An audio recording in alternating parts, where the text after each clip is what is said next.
Oh yeah, I probably should tell this to stop capturing my cursor. I don't know why I ever thought, never didn't think to do... There we go. Just turn it off. See, now look. Nowhere to be seen. And yes, for all of that, I did in fact not skip the intro cutscene. Whoops. I'm sorry, I was busy! Realizing that I could actually tell my thing to do something that would make it look less crap.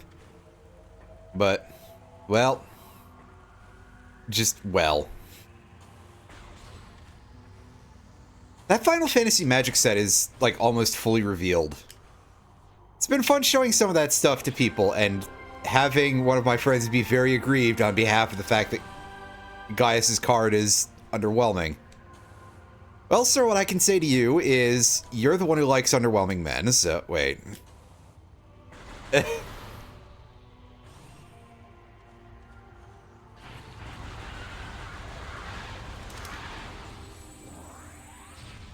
It's one of those things, I agree, because it's like, really, this guy you gave a card that is just kind of there?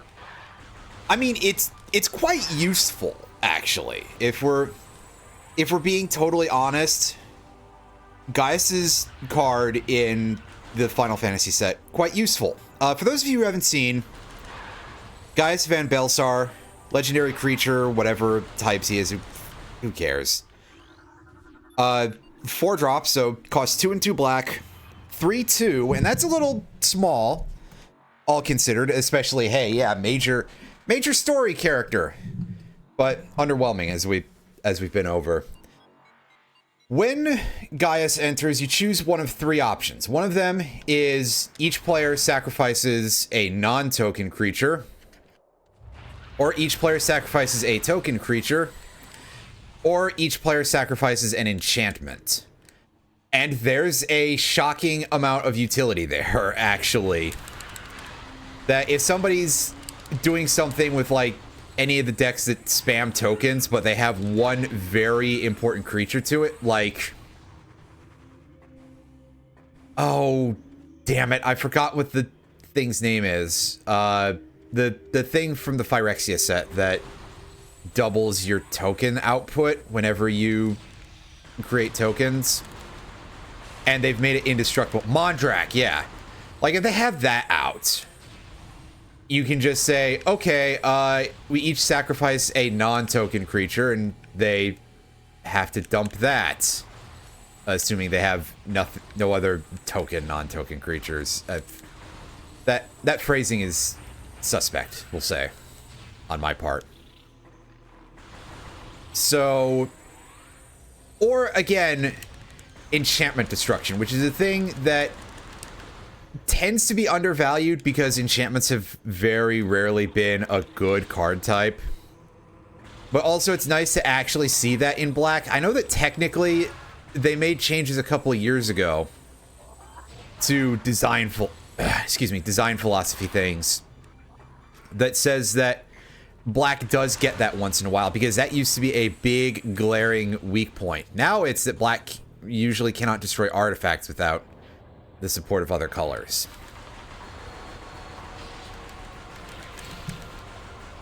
And unfortunately, even saying that, there still aren't really a lot of black enchantment destruction cards out there. So it's kind of nice to have them. But it is like, hey, you did take a dude who is actually a final boss. I know that to everybody it's like, that doesn't sound right. Anybody who's a 14 guy, because, you know, final boss asterisk of 2.0 era. And everybody basically just says, hey, skip A Realm Reborn, which is how you can tell that none of these people are here for the lore. So, like, who fucking... you know, it is kind of like, unfortunately, he is not perceived that way, despite the fact that, like, you know, Gaius is actually a big deal.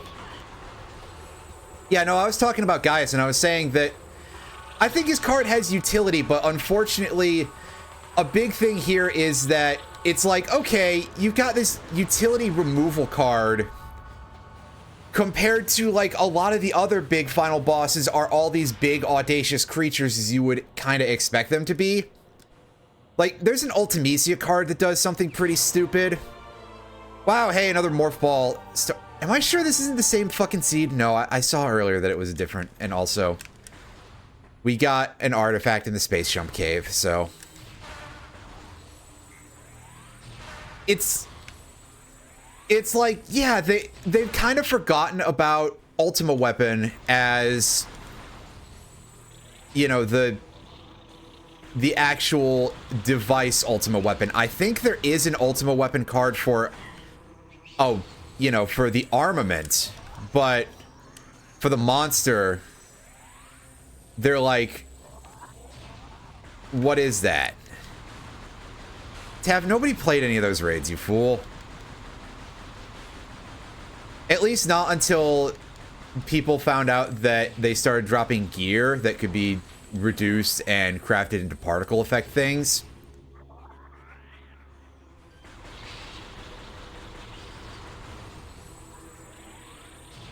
So it gained market board value.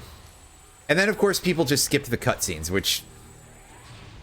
Again, we've kind of been over the fact that there's definitely a large proportion of 14 people who are like, actually, I don't really care about the lore, right up until the... I was going to say the cooler guy shows up, but I don't know. All of those Ashians are kind of dorks. But anyway... I was going to say, hey, they didn't make... But I also was thinking player character Catgirl, so... And besides, they only made 2 Ishtolas. They just made alternate art for both of them. And you can see the progression from the regular art card in the main set, where she's like her actual skin color. And then with every alternate art, she progressively gets paler and paler and paler. Eventually, she's going to look like a Homestuck, and Listen, my biscuits are real burnt about, like, everything to do with how Ishtola's skin color has been handled throughout the entire game franchise. And she's not alone in that regard. They obviously have kind of fucked the chicken a little bit on a lot of the rest of the characters. But... that one in particular stands out because they do just like keep using her basically with the slightest provocation. And I think that's because of Gooners. I mean, actually that's not wrong because it does sort of go around to like, wow, Ishtola is really popular. And then I look at where a lot of that popularity is, and it's like, oh, it's straight guys.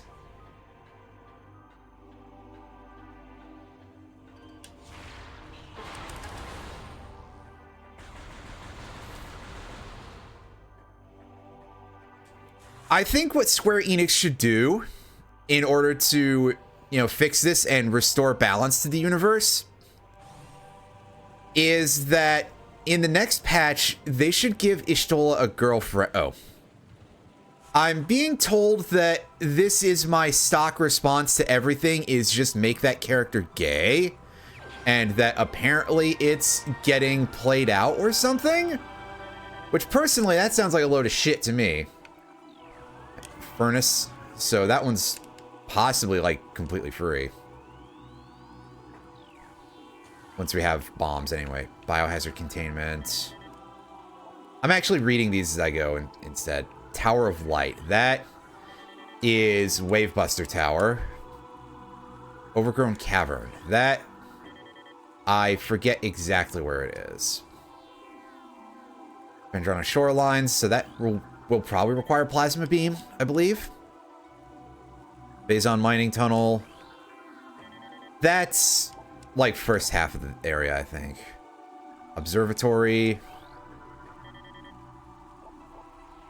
Main quarry. Yeah, that's like literally right at the beginning.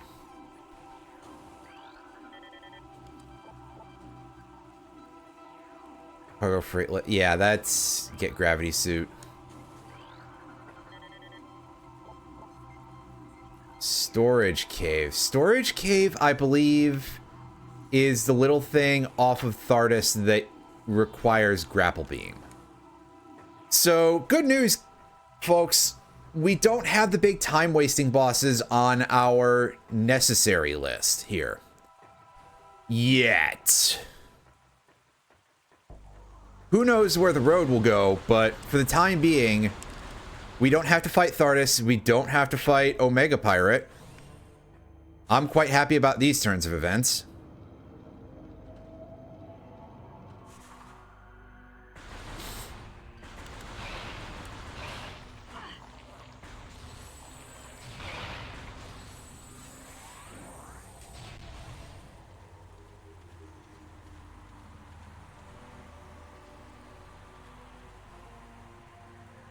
And I would say, hey, at least they gave FF1 White Mage the role on the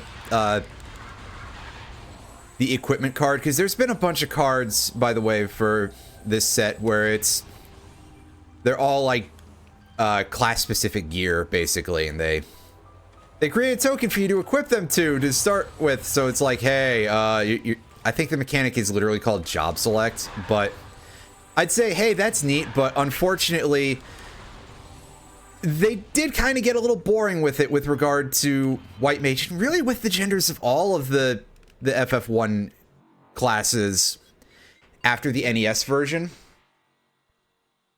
I actually recall reading the FF1 manual on for NES, and they avoided gender pronouns for all of the classes, which is kind of a shock, actually, for 1990. And not digging right into the essentialism. I guess this was probably an era where D&D was not like... I don't know that D&D ever really was like, hey, force the healers to be girls, but also, I assume at least in terms of the earlier versions of D&D, that's more on account of just general purpose misogyny than anything.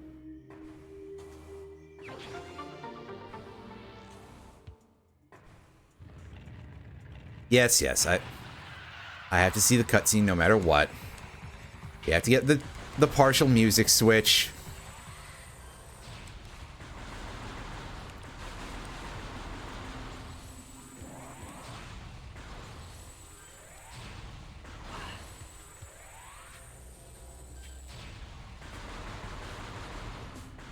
There is also kind of a sad lack of stuff from FF5 in there. Like, I'm pretty sure they don't even give Gilgamesh a proper card, which is a shame. He shows up in a lot of stuff, just off in the background.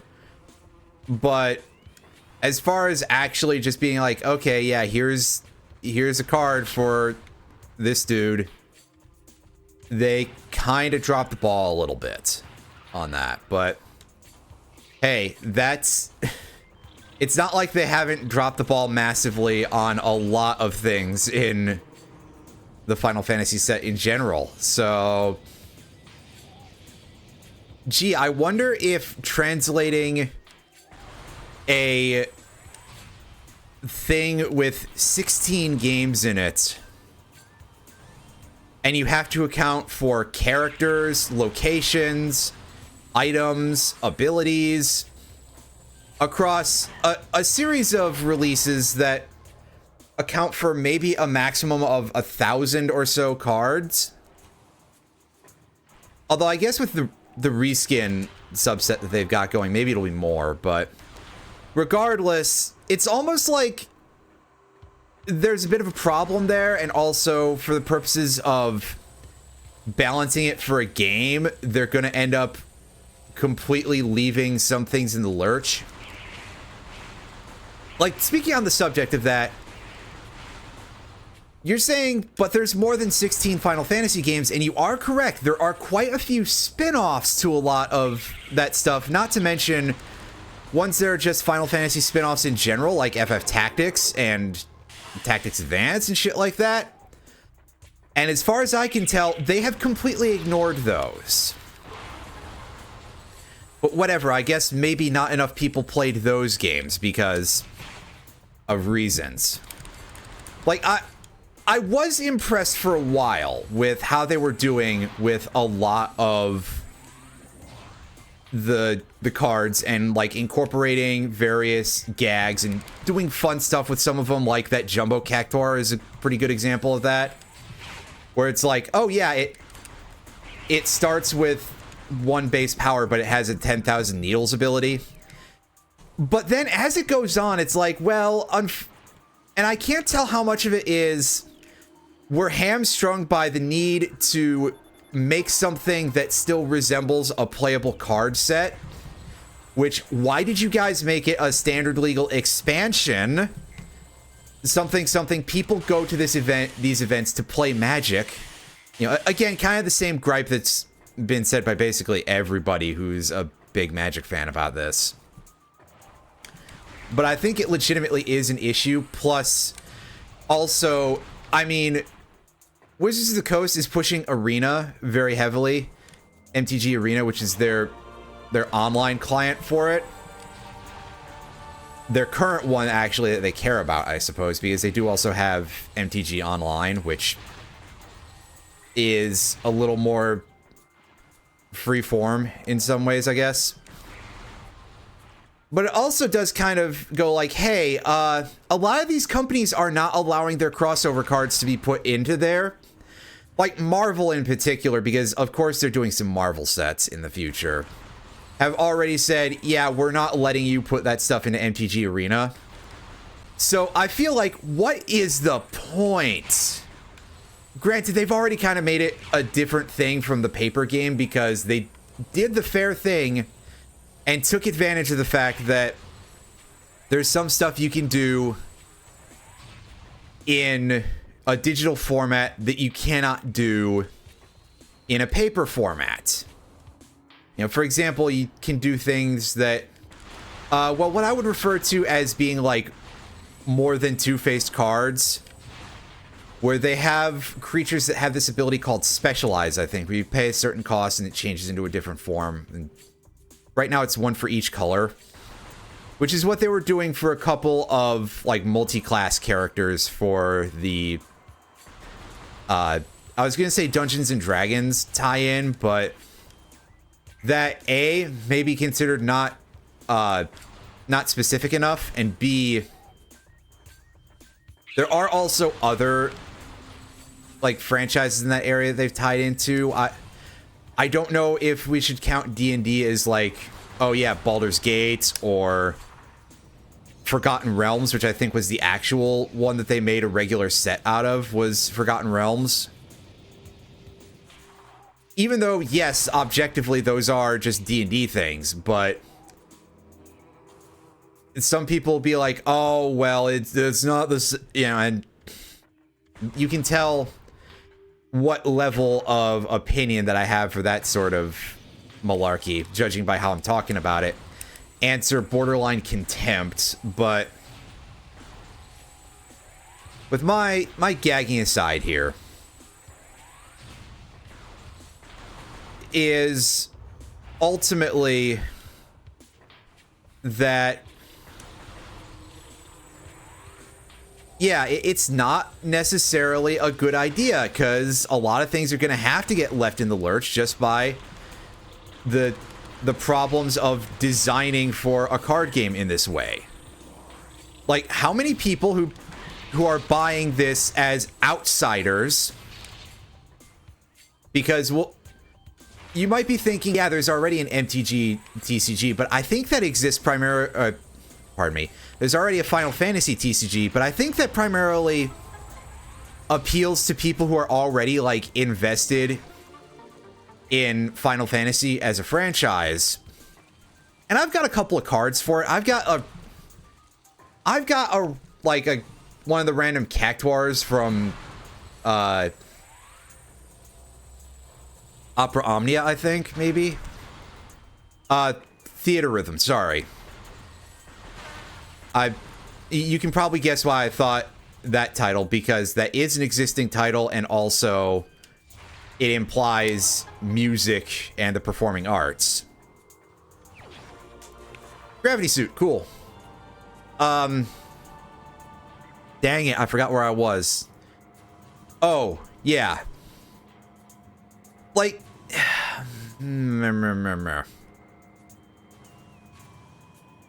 it sounds at first like, oh yeah, well, because I've got that Cactuar from Theater Rhythm. I've got a card that's just a Loporrit. I've got an Ozma card. And I feel that a lot of outsiders are not going to necessarily be very knowledgeable about what Ozma is. But people know the big characters, and a lot of outsiders, that's all they know.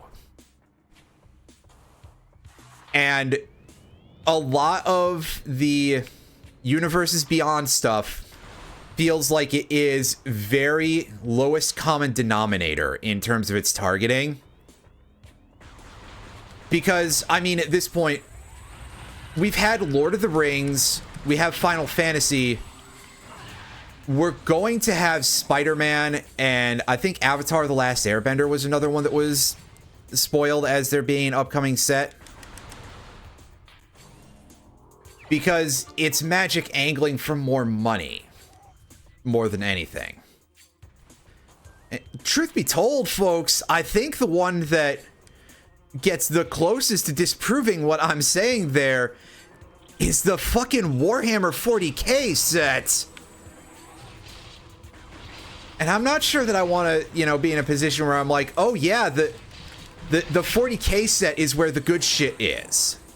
And I know that a lot of 40k fans will dispute that, but like, hopefully you can at least honor the fact that regardless of the actual content of your franchise, the shape of the fandom has poisoned the well significantly. Which is something that I feel about a lot of things, and I would completely understand somebody feeling about just about anything else that I possibly have ever liked. Well, that's 2 suit upgrades we've gotten already, so I guess we can go to Magmor. I would certainly rather do that than go to Flagra. Not that I couldn't... Oh, no, I couldn't fight Flagra right now, actually. Never mind. I don't have bombs. But anyway... Yeah, so, again, for like, uber casuals when it comes to Magic... Or, well, yes, uber casuals when it comes to Magic, but also, like, uber casuals when it comes to Final Fantasy... I think that there's quite a few things that are just gonna have to get left behind, and it doesn't really give the greatest set of stuff to use to make an MTG set out of, which is why they shouldn't have made a full draft set out of it. They should have just done commander decks like they did for 40k. Or, oh my god, I hate that I'm suggesting this, they could have just done the fucking Beyond boosters that they did with Assassin's Creed. And it would have made more sense. I mean, granted, it would have still been like the same set of stuff, and Gaius would probably still be a little underwhelming as a card. Because they probably wouldn't have been like, yeah, okay, Gaius, you can carry your Ultima weapon with you. As it stands, he's stuck being a slightly mid-utility card that at least does something that's rather rare. And thank you for the well wishes and luck in that.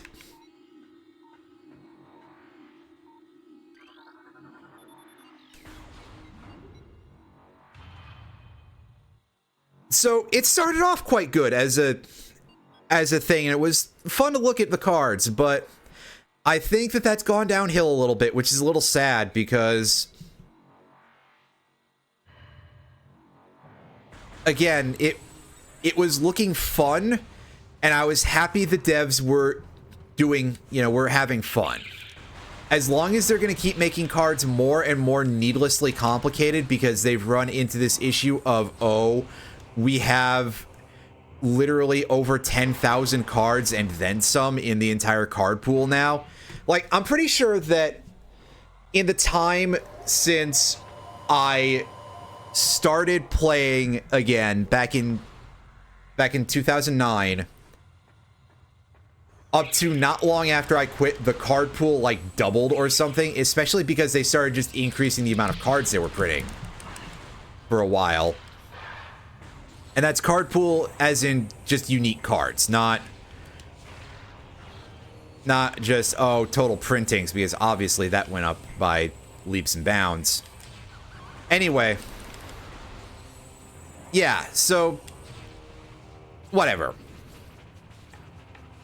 Various forms of letdowns, but I think it was going to happen eventually. And obviously they were spoiled in such an order as to maximize hype.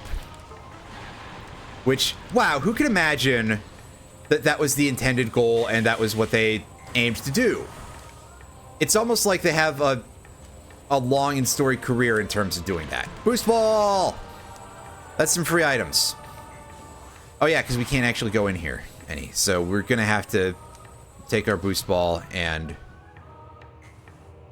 go boost ball it up elsewhere.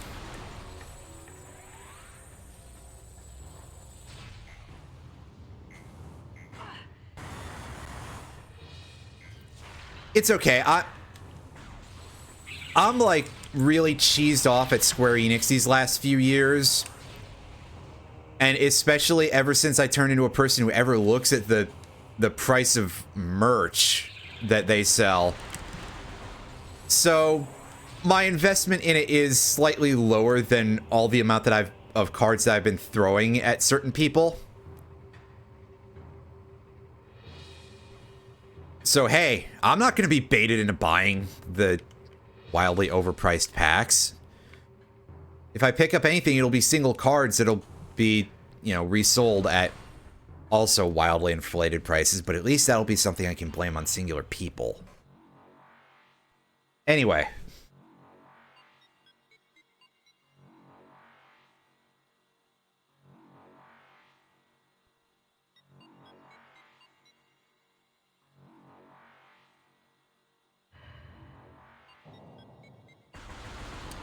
Let's go back this way, and this will be we can go boost ball for the item out here. And that might actually be it. So we might... Well... No, we can get the one in the beetle room without bombs.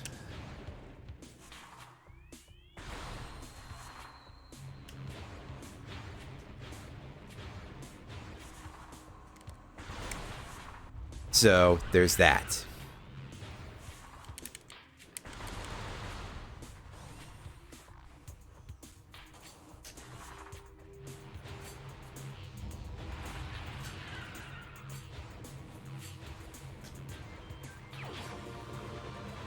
We get the grapple beam. All right.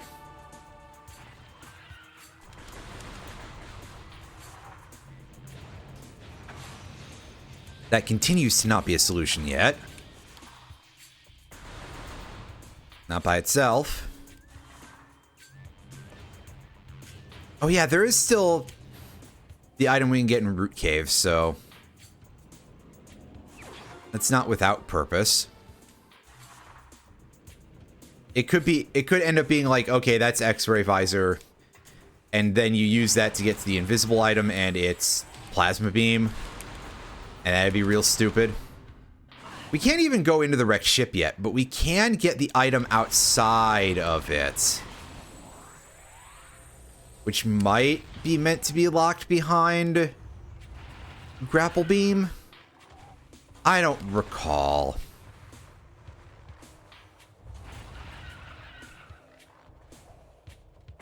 Just like how I don't recall if yesterday during that discussion where I was talking shit about Phantasy Star Online 2 and their cosmetic items and the variety or lack thereof, that it's like, okay, yeah, you have all of these things that are designed to, you know, help you facilitate making sexy anime girls, right? Because that's what the core audience wants, and it's one of those things where it's like, okay, yeah, have options for that, but not make that the only thing for female characters, because then it immediately does sort of drift into you taking at face value that your entire audience is just gooners.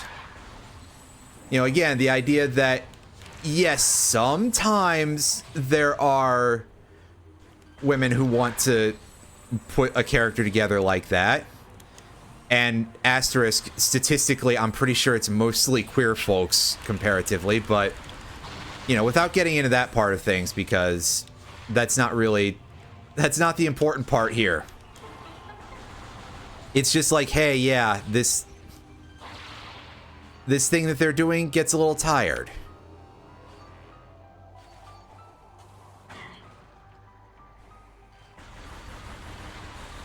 But hey, Sega found a money pit, and they're, oh right, it's basically a gotcha for any of the cosmetics, so never mind whatever I was gonna say in terms of a you get that bag, guys. I actually had former respect for Sega, but well, a lot of that goodwill has vanished over the years, as it has for basically every corporation. So truth be told, what's one more?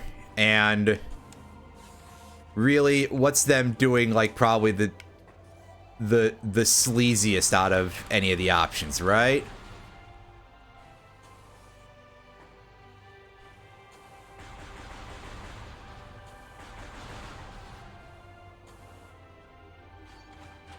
Ah, I screwed that up. Well, that's fine. That's out of logic anyway. I just always try to do it because I feel like it would be cool to be able to pull off. I need to actually remember where those platforms are. Missile pack. Oh well. We can at least get into sort of the back area of Magmore from here. And by back area, I mean not entirely, but partially so.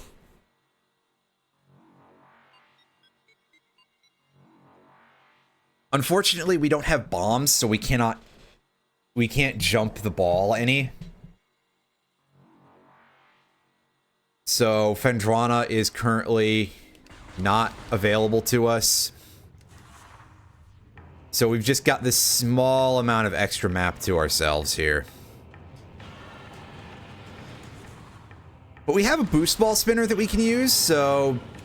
oh god, stop that. Seriously? That lava jet continuing to push me down? That's quite unfortunate.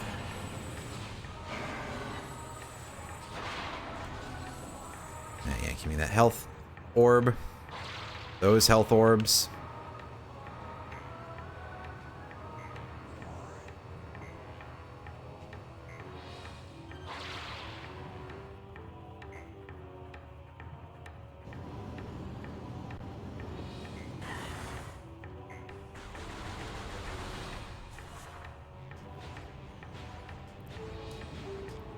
Can't get that item right now, unfortunately.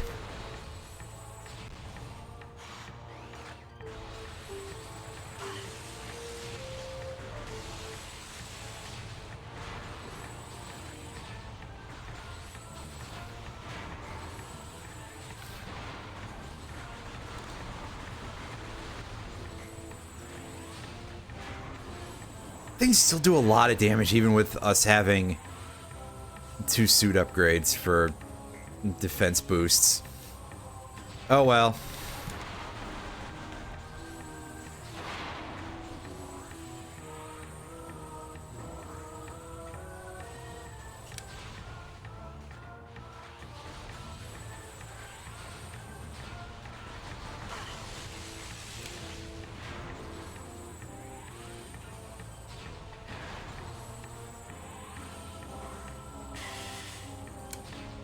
That poison gas lasts, like, forever.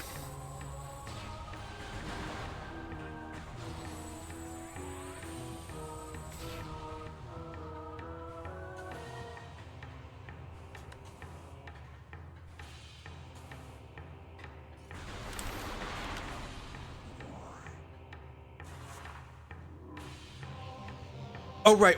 Oh, no, we can escape from this once it... It was just the one in Phazon Mines because it doesn't have a stopping position. Right. I had that sudden moment of, oh shit, I'm being a fucking idiot, and then it turns out I'm actually kind of doing something normal-ish.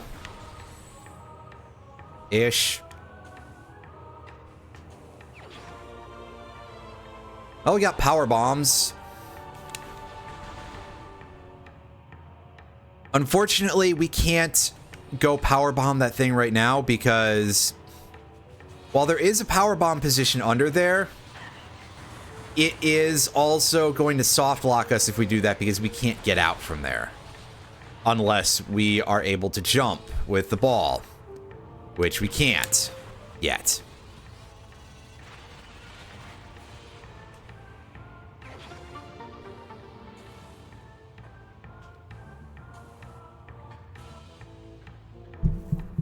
This at least will let us go out to Chozo Ruins, I suppose.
All right, let's blow that thing up and try to get in here. Yeah, again, that's out of logic, so I was not expecting that to actually be much for us.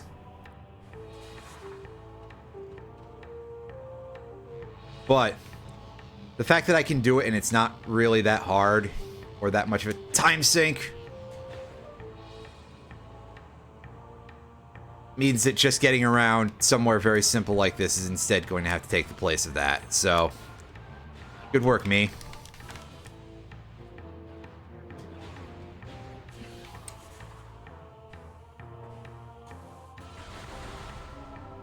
Alright. Triclops pit item. Whatever this is called. Storage cavern. Yeah. This might be the artifact. I think there was one that was in, like, a storage cavern. No. It's bombs. Bombs?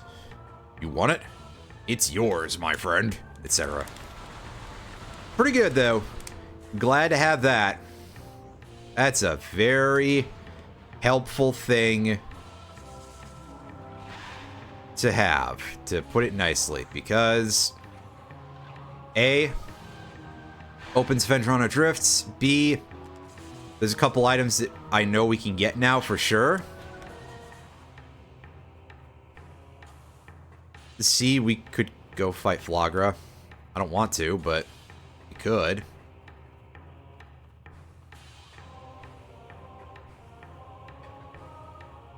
D, we can fight Incinerator Drone.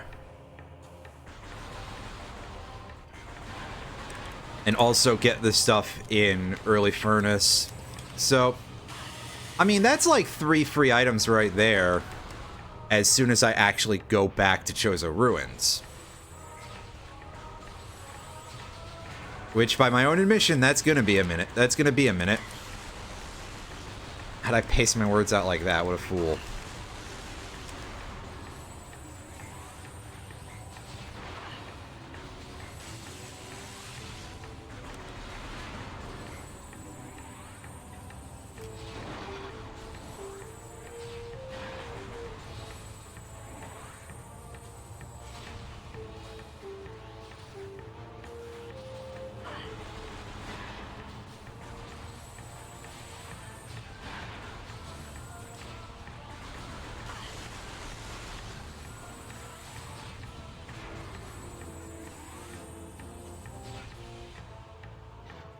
Alright, so first things first, let's go and get ourselves the old,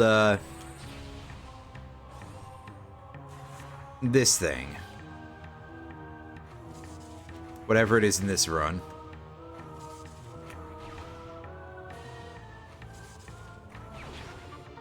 It's just one of those. Alright.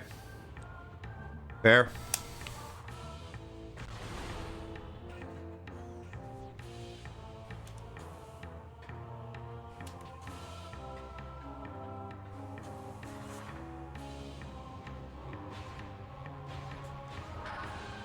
Alright, rebuild that.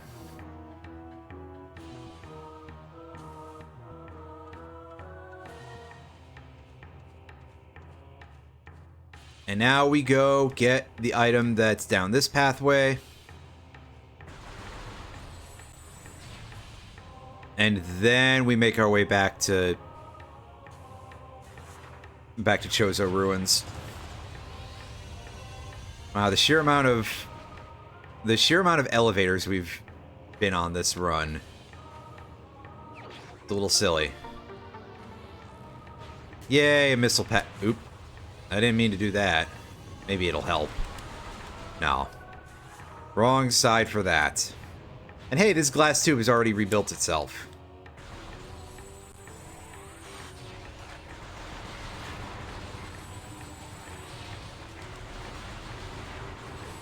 That's right, Meridia Tube. It's outdoing you in that regard.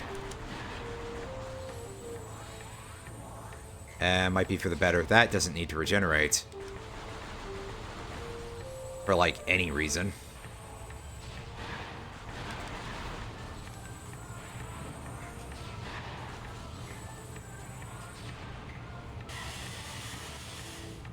Ow.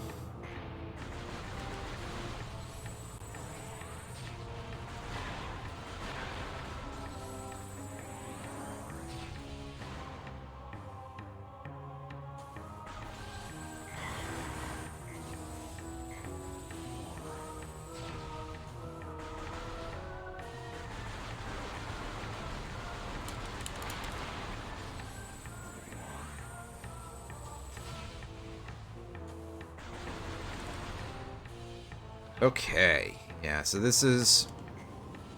Yeah. So the map is fully linked now because we were in, like, the first half of this one big room. Half doesn't even quite cover how little of that room we covered, but... whatever. It's not like the old games where the map only lights up for the parts of the room you've been in. So if you're trying to 100% complete certain maps, it's very tough, actually.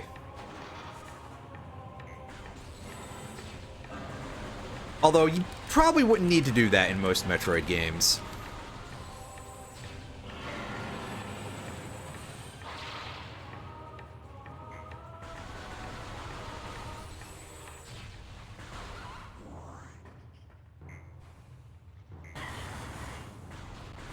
Tiny dunk, it's fine.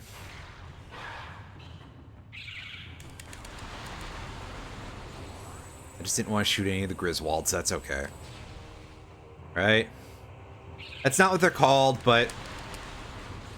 they're called Grisbees. I just was like, yeah, okay. It starts with it, we'll do it as a gag. And nobody will say anything until I start over-explaining that it was just me being silly.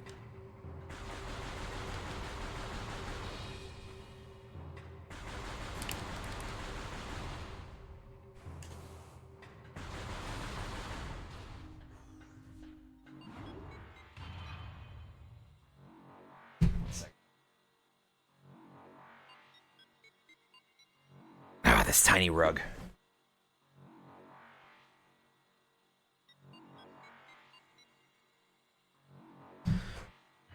It's amazing how much a very small piece of rug can just, like, really squeeze down on the wheels of an office chair. I mean, part of it's probably also that I'm fat, but whatever, we're not here to talk about that part.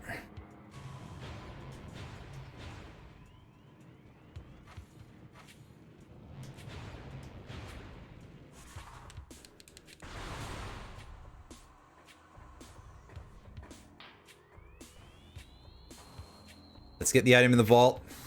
I wonder if it'll be nothing again. That'd be funny. Oh. Get in the hole. There we go. Yes, yes, easy jokes.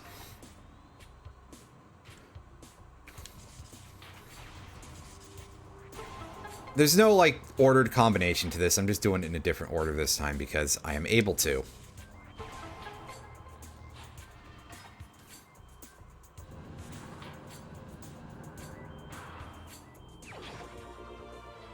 Hey, cool. Powerbomb expansion. Oh, yeah, we can also go to Training Chamber and pick up the item in there. Can't open the door on the other side of it, though, because that needs Wave Beam. So, ordinarily, there'd be a free item for that, but not so much this time. Also, there is a lot more other stuff we can get here. Thanks to having the bomb. I forgot that there's, like, at least 2 items this way. By at least, I mean only, but, you know. Who's keeping score on that one? Not me.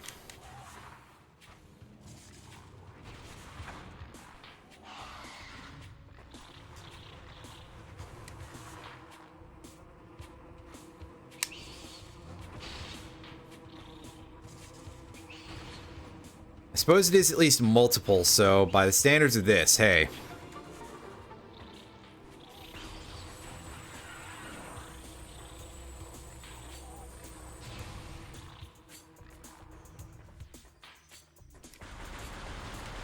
Technically, I have enough missiles to do Wave Buster Tower.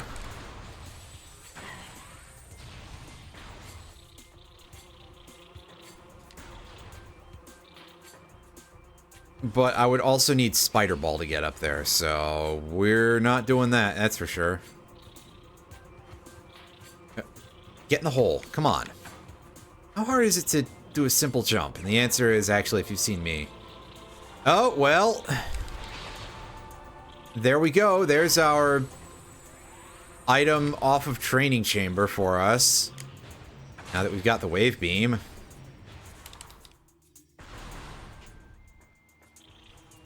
I suppose, what else does this enable for us?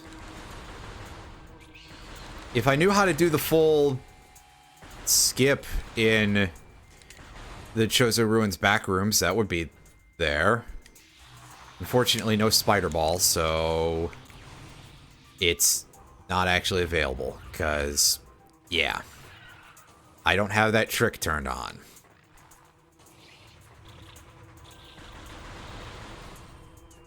And in fact, this doesn't seem to be like OOT randomizer from what I remember of enabling tricks and stuff.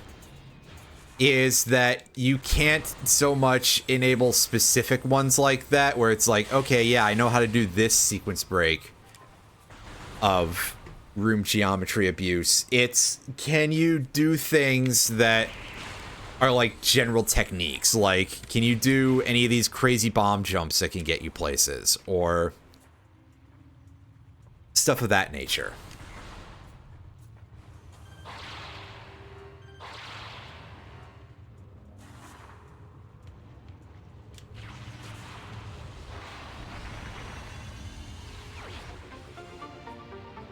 An energy tank, we take those. Alright, so over here, room after, and get a missile pack.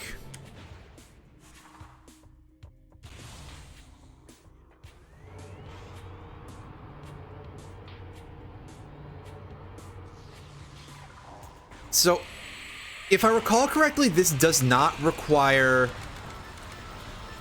God, what? It doesn't require Spider Ball. Sorry, my brain switched off for a second there.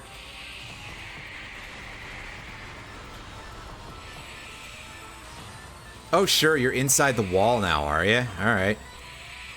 You anus.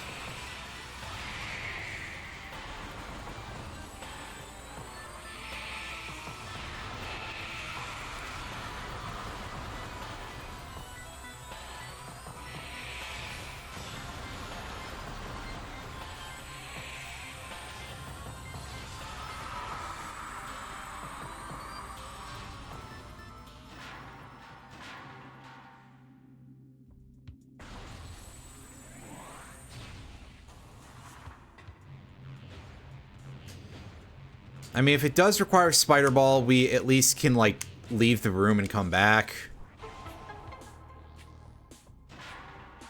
Oh god, yeah, that item requires Spider Ball. Okay, so it's exiting the room out the other hole that doesn't require Spider Ball. My bad. I thought this side required Spider Ball. But no, I'm forgetful yet again. So whatever that item is, I hope it doesn't matter, because... So what's this? I don't call it piston tunnel. Training chamber is that? Yeah, okay. So the other one's called Magma Pool. Which, I mean, yeah, that makes sense, but...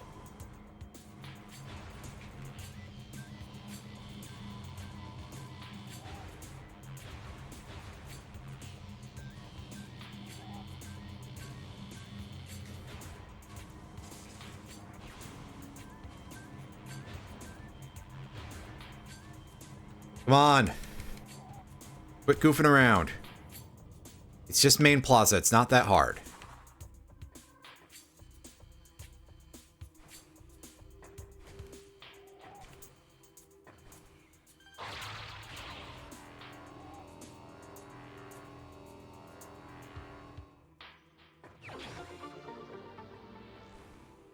Great use of my time and resources. Thank you, game.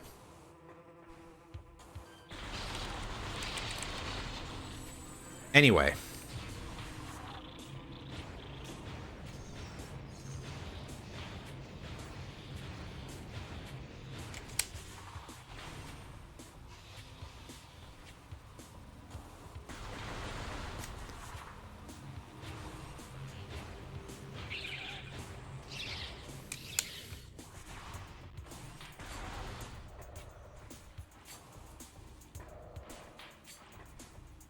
Let's go back to this direction.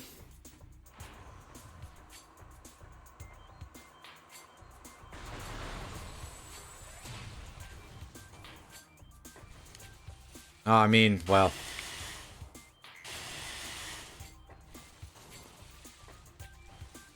I would say I feel like there's got to be like some people who've done mods like that but if we're talking about the 3D games,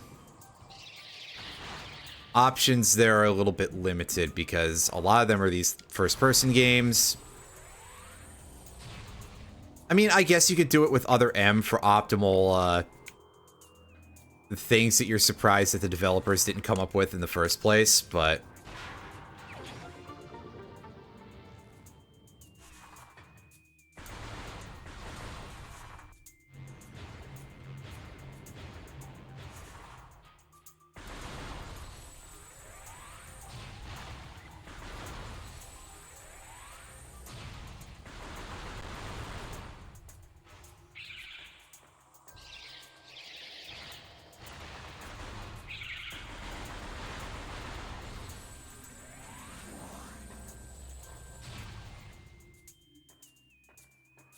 I once again went too far there. Alright, hell with it. Let's go deal with Incinerator Drone first. I like the idea of just ignoring the boss and going for this item back here. Hey, listen, the boss is a whole cutscene to do, so it'll be fine. Ice Beam! Yes!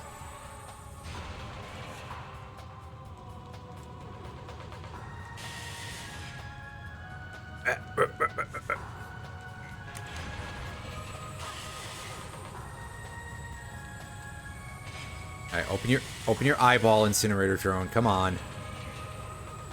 Open your yaps, boyos! Come on!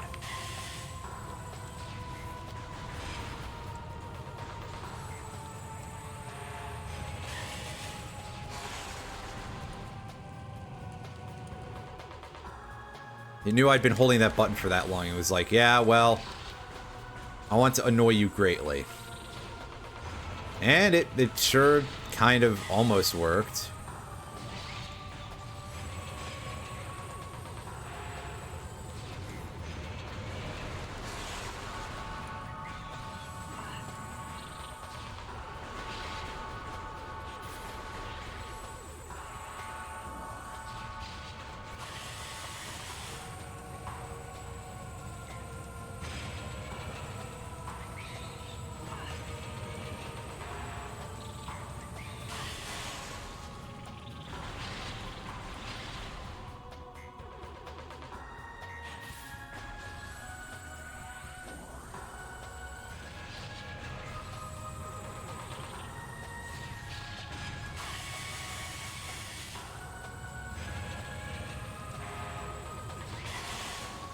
There we go. Alright. Yep. Well, we already had the bomb, so we knew it was something that was going to soft lock us if we went in here.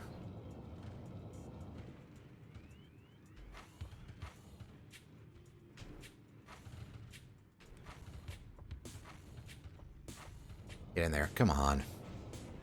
That was pretty bad.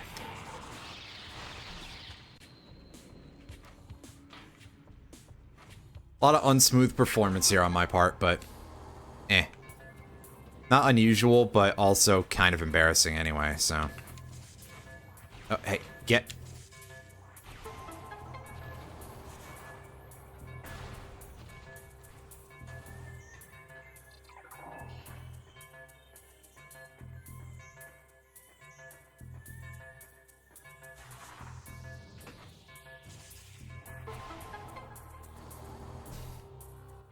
Alright, that opens this door.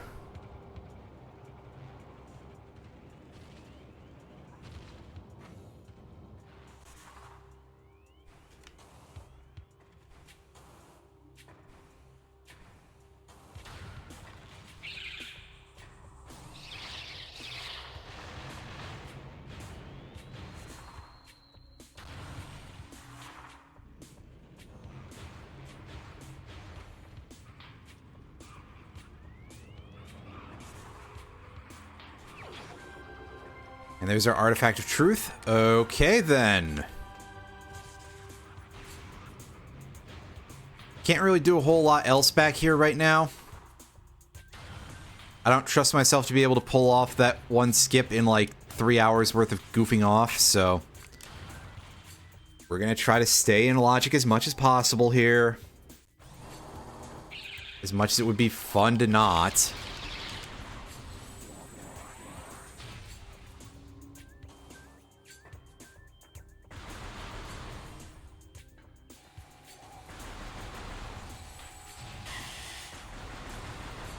So I guess let's go back to Dynamo and get into yet another of the same boss fight of... Oh, wait, no, that's a Mega Man X series joke. Sorry.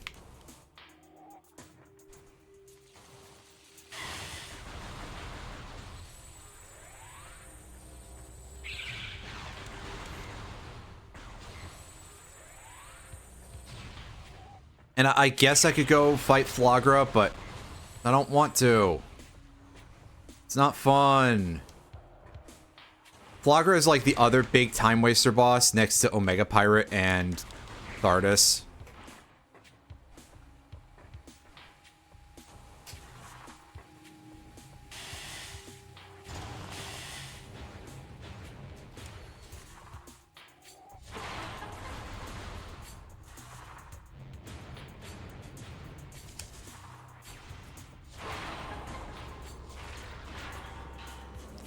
Wow, I'm impressed that that counted. Nice nothing. It would be very funny if I came back here later for the other item in here and it was the other nothing. Just put both of them in the same room. I think that'd be really good. Nice and stupid the way that I appreciate these games being.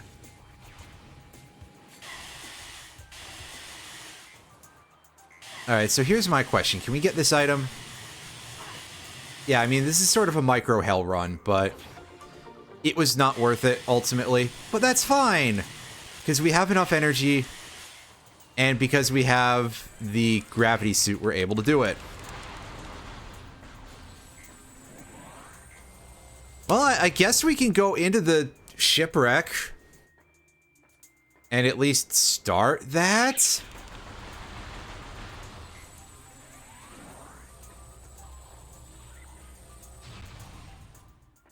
I mean, in theory, but Adam doesn't really seem to exist in the Metroid Prime continuity. Like, the earliest game in the series that he shows up is Other M, and I'm pretty sure that takes place after the Prime series. But, wow, the Metroid timeline is a bit of a dicey proposition and convoluted as hell. Or at least appears that way. Well, gee, I wonder if they hadn't given much thought to this or something. But, never mind, never mind. Let's just get ourselves back to somewhere where we can actually do something. Which, in my case, I am going back to Talon Overworld for a bit. To go do a couple of things there. Truth be told, I might be able to actually do the whole wrecked ship without Thermal Visor. Because I'm pretty sure all of those energy conduits are in fairly obvious places with the, like, grating on them. Speaking of Adam, grating, wait.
X-ray visor. Well, that's not the thermal visor, so I don't know how in logic any of the wrecked ship is supposed to be right now, but we're going for it anyway.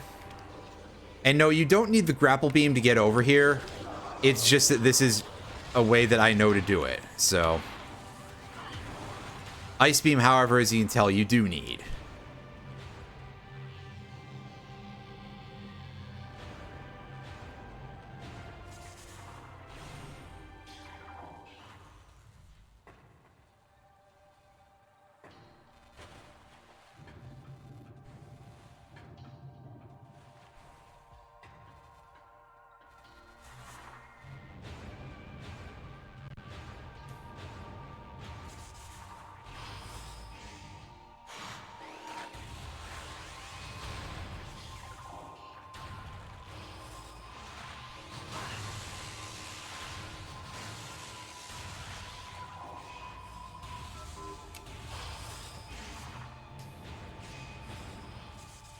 God, I hate those turrets so much.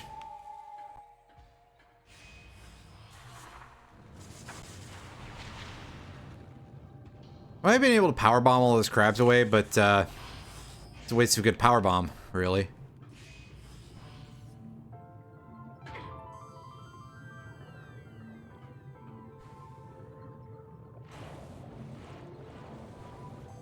Yeah, it's a gel zap room. Unfortunately, this is a big room, and this is where I would really like to have the thermal visor, so that way I can just know where the things are.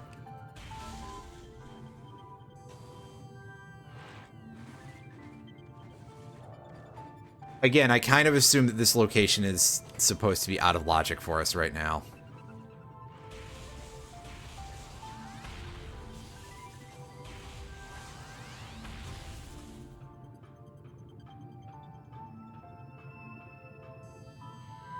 This doesn't help us, right? Yeah, no, it just makes things look ugly.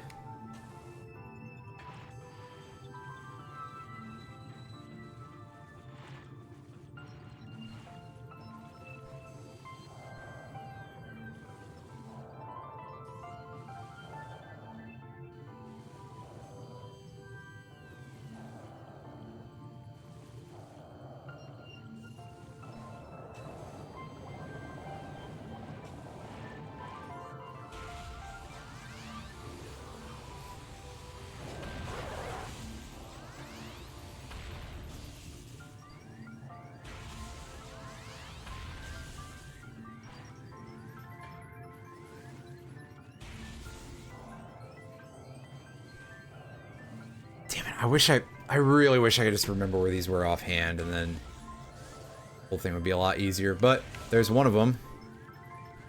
The others are up on a higher level, I think. But scanning this area, yeah, I mean, because of how lopsided this room is, that makes sense. But again, just had to be sure.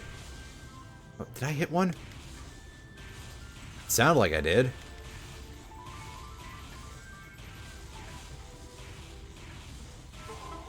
There we go. Yeah, we did hit a couple of them. Okay. So they weren't literally all behind the grates. But, good luck to me ever remembering that in the future. This room is easy because they're literally just on the sides of the... further to the side than I was looking for. Sorry.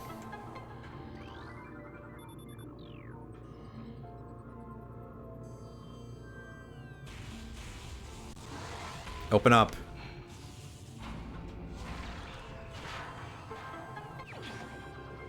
And there's an artifact for us. Hell yeah.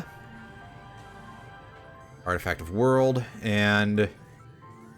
oh, right. I have to go inside the elevator because there is a conduit in here.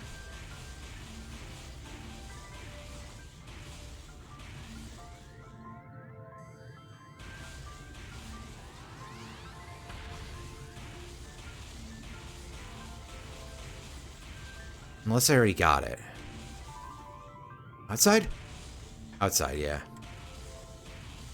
Okay, well, it should be got now, but it didn't make a noise. Maybe it made one earlier and it was buried under all the wave beam sounds.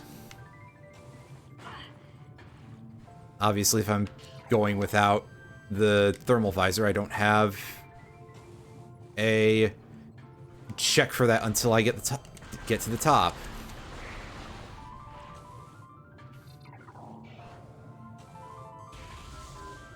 Like, that one I heard.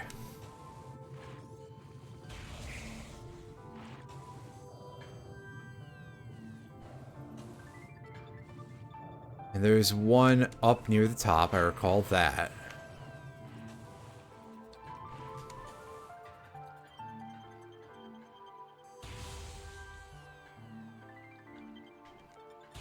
There we go. It's like, where near the top, though? Am I a fool? The answer is maybe so, but not for that reason.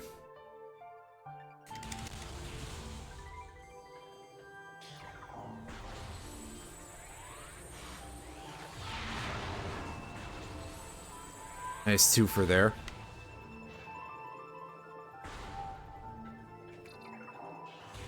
Okay, so I know there's not... or is there one in there? I think I heard one go off, but I was gonna say... I know there's one in the one downstairs. But just to be sure, we're laying down a little bit of fire on each of these. I've been bamboozled before by my own lack of aptitude. There we go.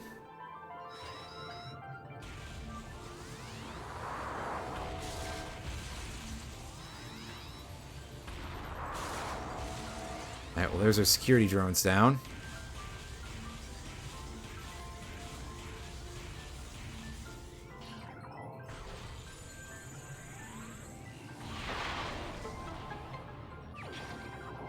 Artifact of Strength. Oh, I forgot that this was in here. Wow. Alright, so there's one of the two conduits. There's a third one around somewhere, and where the fudge is it? Is it back out of the water? I think it's back out of the water. Oops.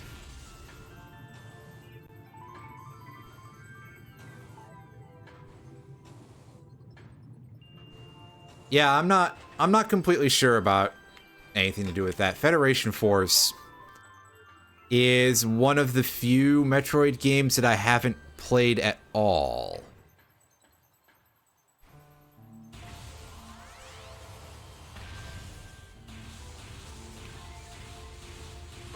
There it is. Well, I was on the right track. Not to be confused with the level from Bomberman 64, but... wait.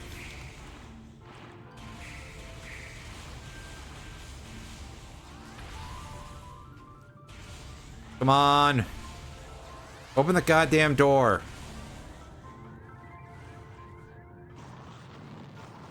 I'd say this room isn't that big, but actually it kind of is, isn't it?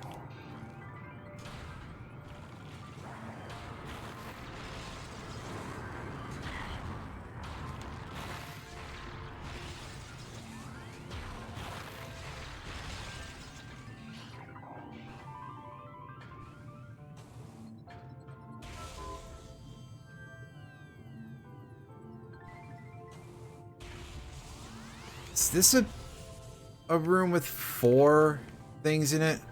I don't remember. I can check. Oh no, it's only 3. This room is not the brightest, I'll say that. It's a little bit hard to see some things in here. So, yeah.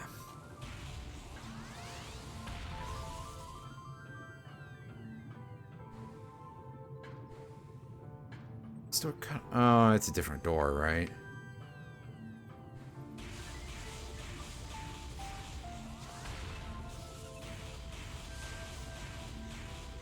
Yeah, I'm definitely not used to navigating this room without Thermal Visor.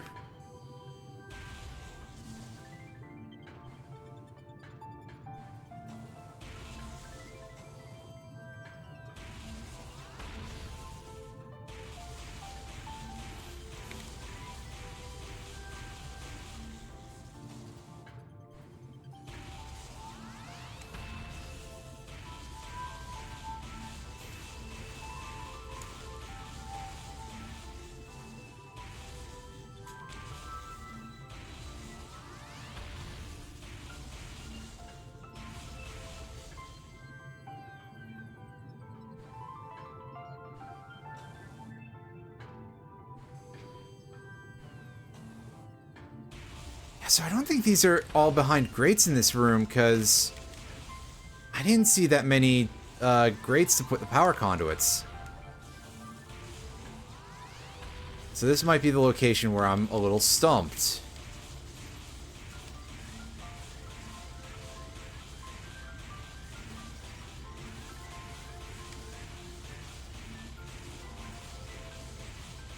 I mean, I guess I could look for a map or something online, but... Okay, well, there's number 2.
Start back at the beginning here and be up there. Stupid. Probably would be stupid anyway. It might be on one of the things that I've just been, like, kind of ignoring in the middle of the room. That sort of makes sense after what we saw in that one previous room. But I've forgotten where it is. Like, every time I come back into this room, I basically just resolve the puzzle. And the same with all the other locations of the power conduits. I really only, like, started in the last couple of playthroughs thinking about the fact that, oh, hey, yeah, they're generally underneath those grates.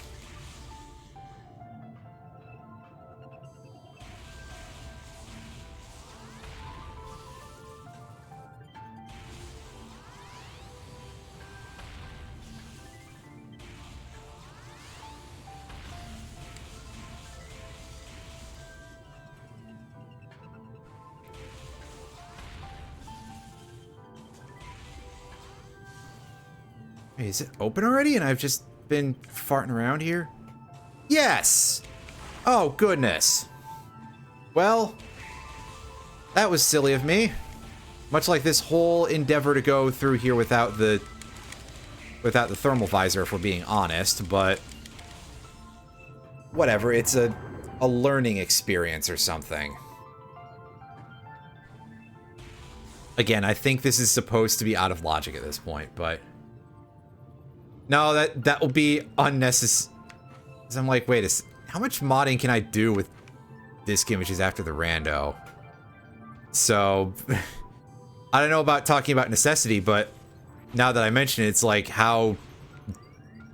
I mean, surely it's doable, but...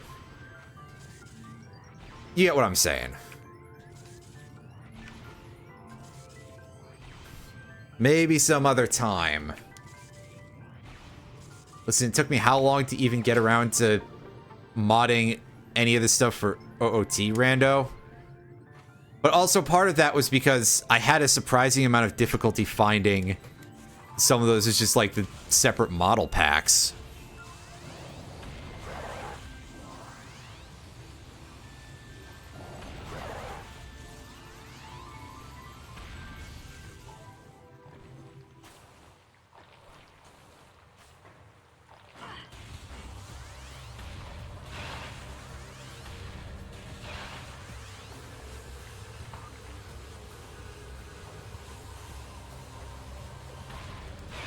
Okay, so we can go to Life Grove, and we can go to the secret cave there.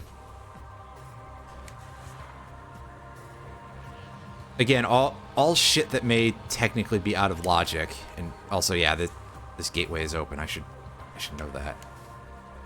I should remember that I set as many of my settings to open as possible, really. So.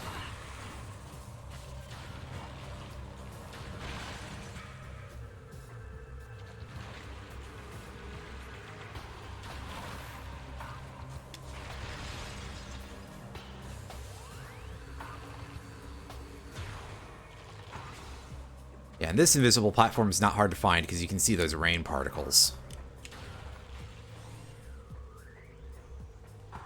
Granted, I do have the X-ray scope, so I wouldn't need to worry about having to find an invisible platform, but just as sort of a general thing to point out, it is in fact in a shockingly easy to find location. Oh, hey. I did try to push up on the stick, but I did it too late, I suppose. Oh well. Back we go.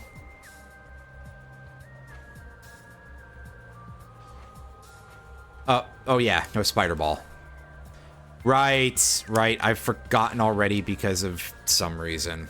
And that some reason is I'm an idiot, but... well.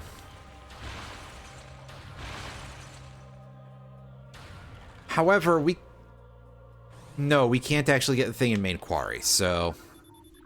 truth be told, the amount of phase-on mines we can do is very small. Well, that's... What, no Flesh Ridley mod yet to return him from being old robot guy to being old not robot guy?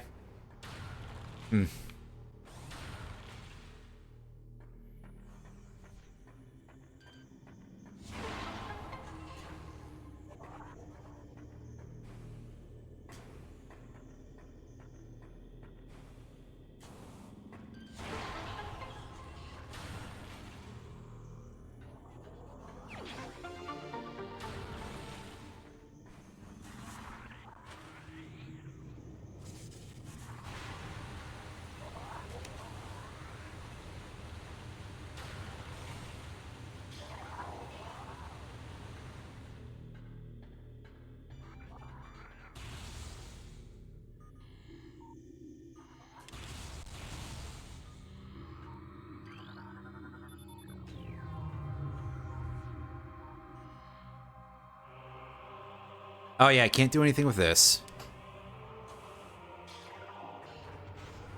I suppose maybe I was just hopeful. Doors locked? Doors are locked, yeah.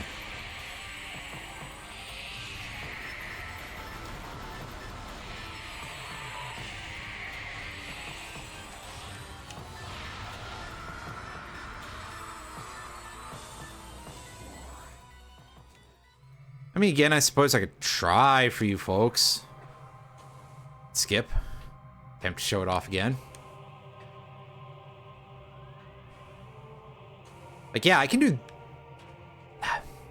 Never mind. Don't say that until you've actually succeeded, you idiot.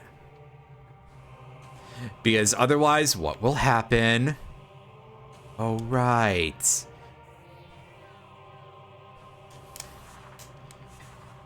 Yeah, I don't have the... I no longer have the timing down for jumping into that little hole there. And it's not like I can just bomb jump there. Fuck. But as soon as I said that, I was like, can I try? Or at least demonstrate the amount of height that I don't quite get from that? Even though that does sound like the logical solution. I'm only giving this a couple of tries, by the way. I'm not going to stretch out the whole playthrough here with me trying to do a skip that I may not be able to pull off in the next hour and a half. Yeah, see, you roll up and you fall off. So it's not even just what I was saying about not enough height.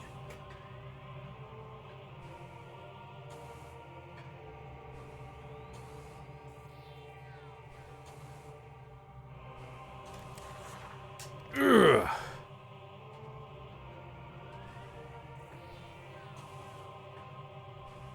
Is there some trick to this that I don't remember? I mean, clearly yes, but...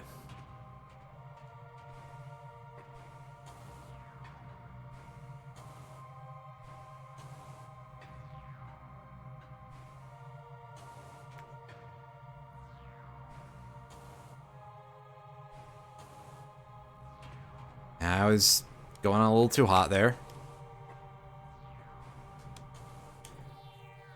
That was me jumping from too low. Whoops. That's not how you do it.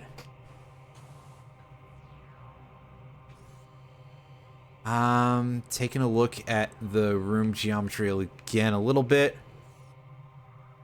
Again, looking for spots that I have missed in terms of any of this.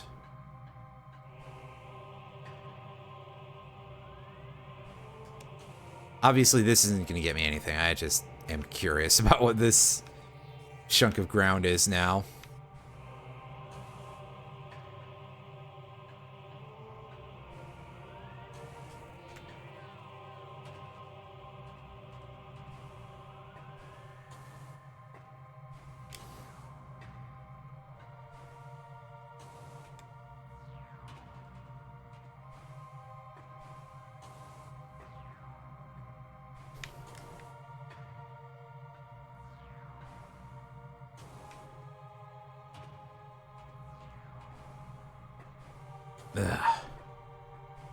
Alright, giving this just a couple more tries and then moving on because, again, the randomizer hasn't even accounted for stuff like this, so realistically, doing weird sequence break kind of tricks like this, or rather things that would be sequence breaks in a regular game. Got it! It is basically just that you have to get the forward motion of that first jump right. Also, we don't even need to hit the wave beam thing because we've already opened that path. So we can use that to go backwards and head into the path overhanging the wrecked ship.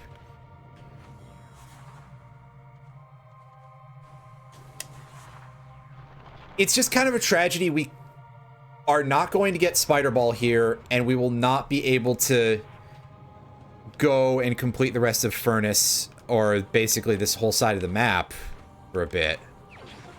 So I have to come back anyway. Fun. But we got the energy tank. And an energy tank is usually a pretty good thing to have. So...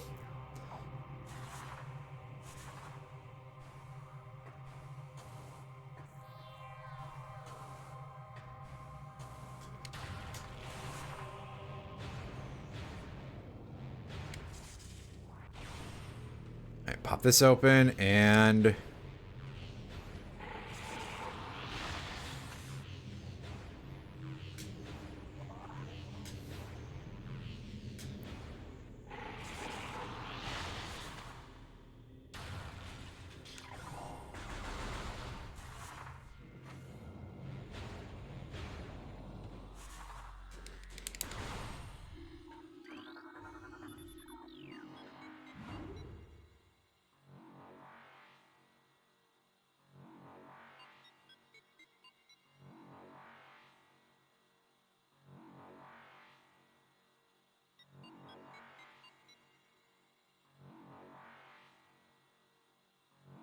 Go get this item.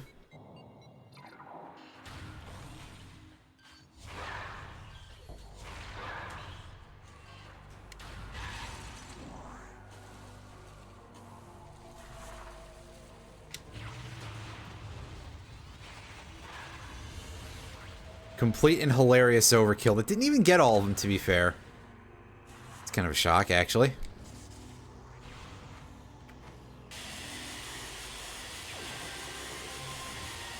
Oh, that was an artifact in a room that I'd forgotten the name of. There's our artifact of the baby.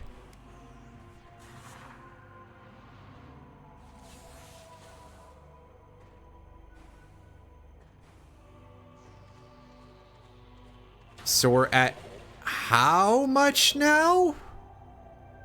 These artifacts? We're at 6. That's pretty good, actually. Considering the extent to which we went hilariously, horribly out of logic there, and also the fact that I've only been at this for about an hour and a half. That's pretty good. In what I think are the immortal words of Sonic the Hedgehog. They might have been a little bit different than that, but I'm forgetful. So I think maybe it might approach excusability.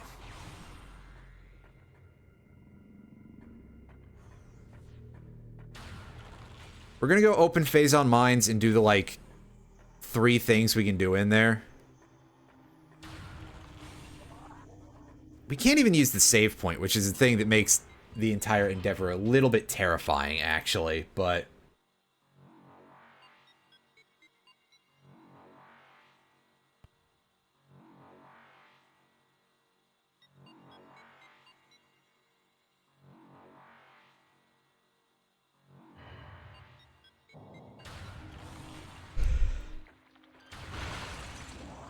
Oh, I thought I was here already for some reason. Whoops. Well, whatever. Here we are in absolutely charted territory.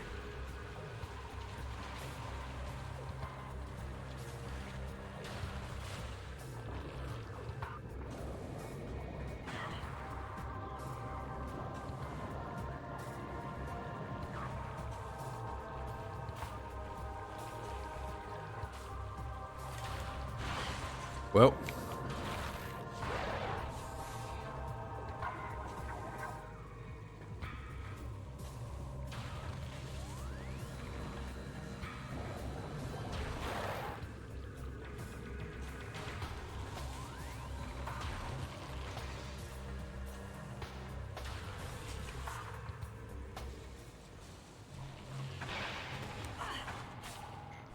That was a very stupid thing for me to do, but it was fun.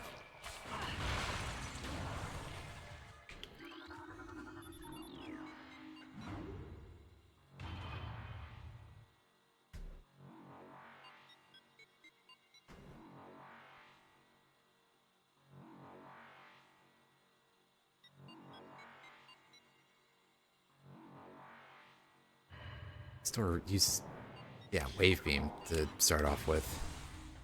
Which is odd after all of the required Ice Beam, but whatever. Come on. Open up, you. There we go.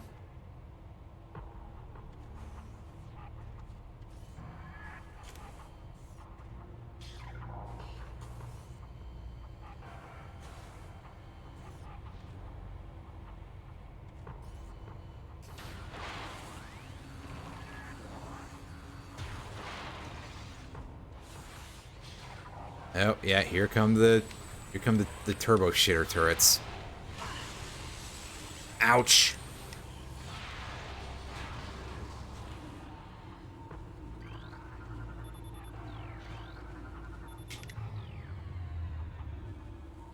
I like how the cutscene starts from all the fucking way over there. Like, are you kidding me?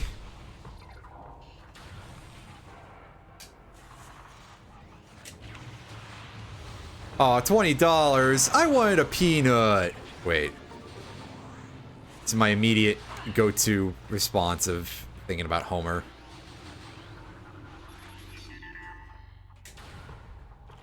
Alright, turret's off. Yeah, many room states here to worry about, so... nice missile game.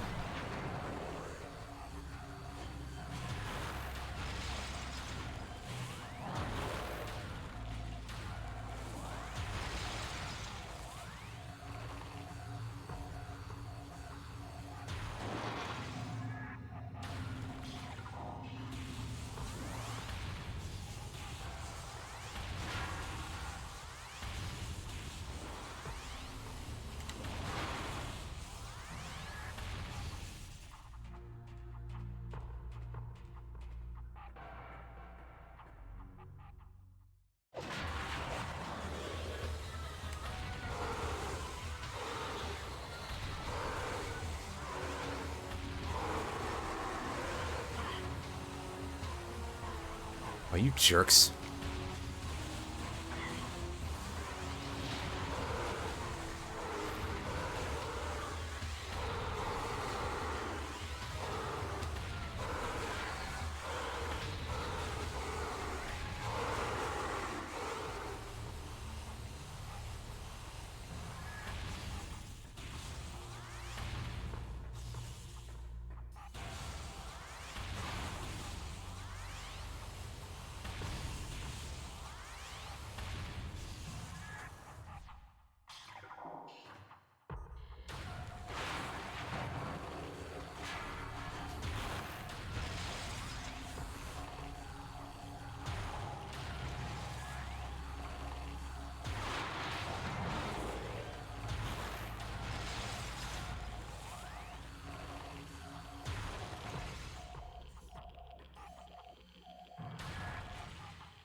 I like that those guys are actually less durable than the Shadow Pirates. There's something kind of funny about that.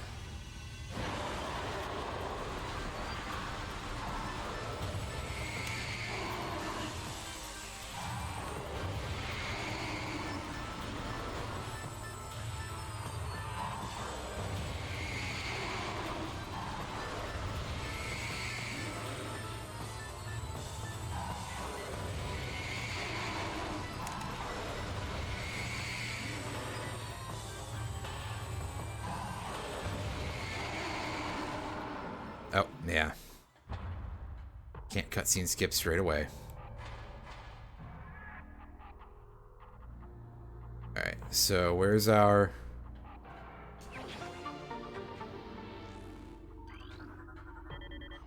Oh, wrong one.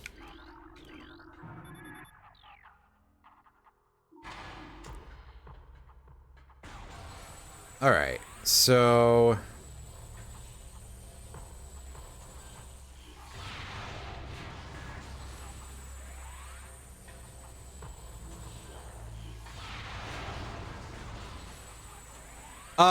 yes. Yes, I do know Metroid Dread's story. I don't think I ever properly beat Metroid Dread because I sucked at a very specific part of the final boss. I also wasn't playing on a controller at the time, so it's very possible that if I go back to it, I'll find it to be, like, dirt easy now because I'm not using the fucking Joy-Cons.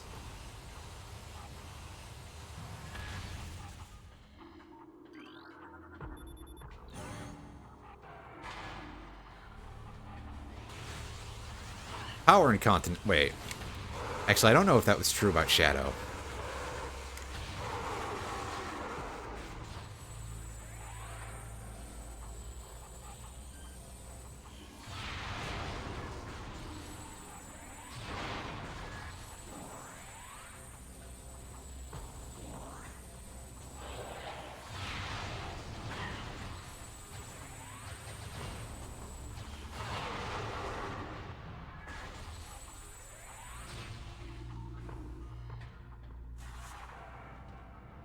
Alright, here's the thing that usually has the ability to soft lock us if we don't have the bombs, which admittedly this game loves to not give us, so it's a real concern.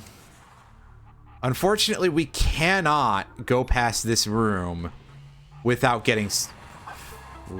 Yeah, because we would need the spider ball to be able to get out, like, at all.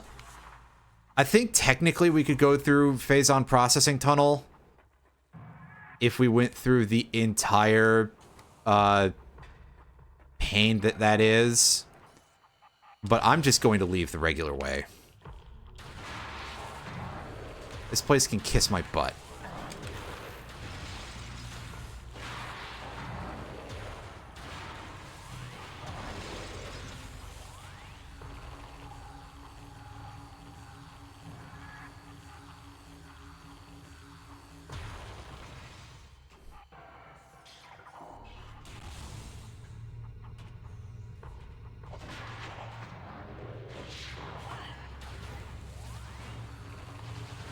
Yeah, I mean, there's definitely like an amount of similarities between them that are kind of funny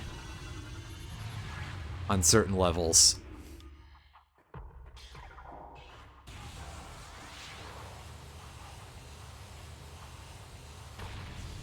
Yeah, I see an ice trooper over there, so... But I also think I saw wave troopers in that cutscene, so that'll be for the back/front half of the room, I guess.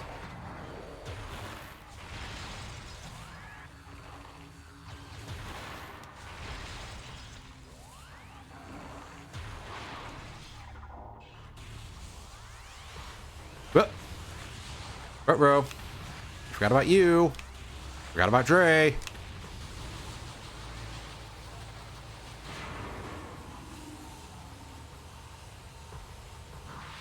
I'm surprised that there isn't at least like a shadow skin for Smash Brothers or Echo Fighter or something along those lines.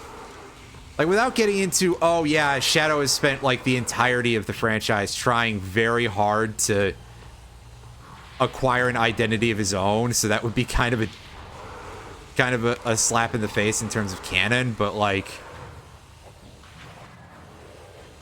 I'm surprised that he's not there, basically, as some sort of playable form.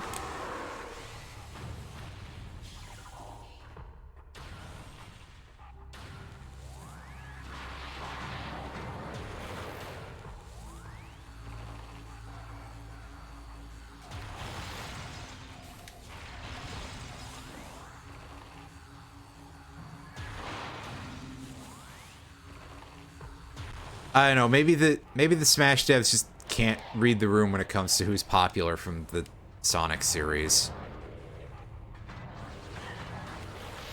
Or something. I don't know.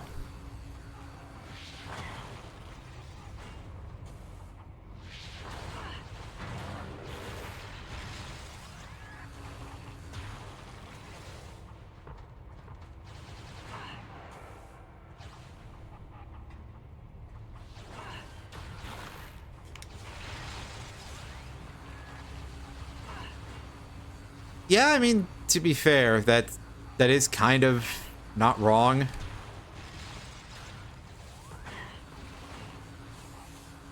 That by and large, a lot of the ones that are actually better about that stuff are, in fact, first-party Nintendo properties.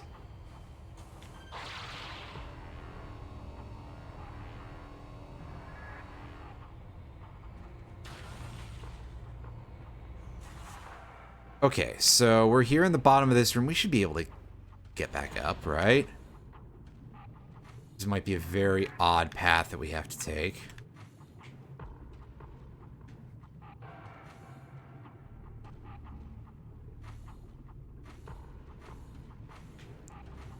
And this will let us get into the grapple beam room.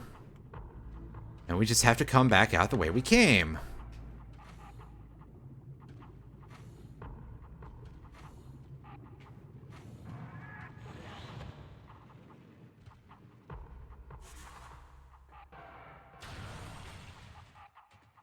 I mean, for those reasons, yes. But also, I guess, like, the amount of costume stuff you can do with Pokemon, well... Actually, I guess... how true is that? Most of them are just Pikachu and Pikachu ripoffs.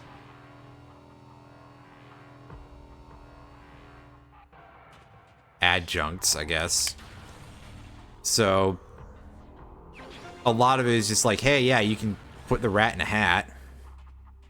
Like Nintendo have done a million times themselves. Well, Game Freak, rather, but... You know, Game Freak, kind of the least empowered of the Pokemon companies. But perhaps at least part of that is due more to the fact that Creatures Inc. is just the card game guys at this point, as far as I understand. Sorry, that's congestion, not me doing a massive line of Coke. Anyway. So, I don't want to say that Creatures Inc. doesn't have to do anything, but the Pokemon card game definitely feels like, in theory, it would be less of a thing than being a hilariously understaffed developer who has to put out a game every fucking year. Although, on the other hand, at least I think Pokemon Company is getting a little bit better about that put out a game every fucking year thing. Because I'm assuming that right, there I don't remember if there's release dates for what's it, but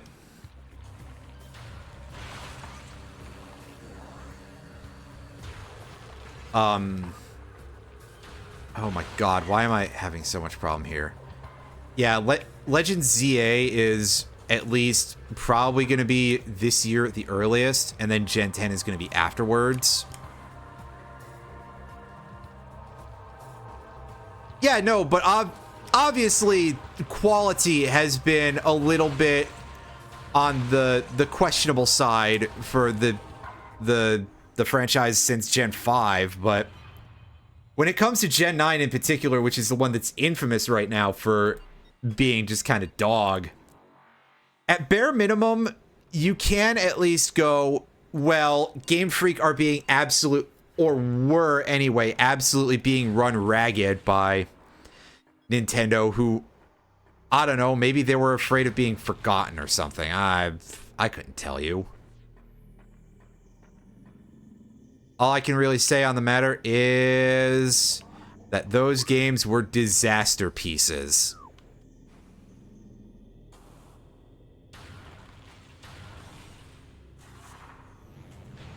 That's disaster with a capital Z for that first S, which is a Kingdom Hearts joke, because you see Kingdom Hearts went absolutely buck wild and kind of turned into a bit of a disaster area itself.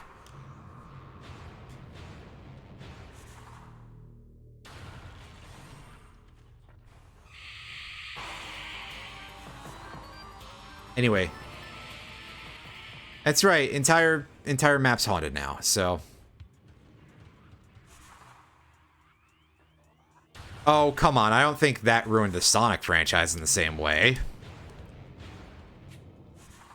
Mostly because they kind of pivoted away from trying to make that big lore immediately, but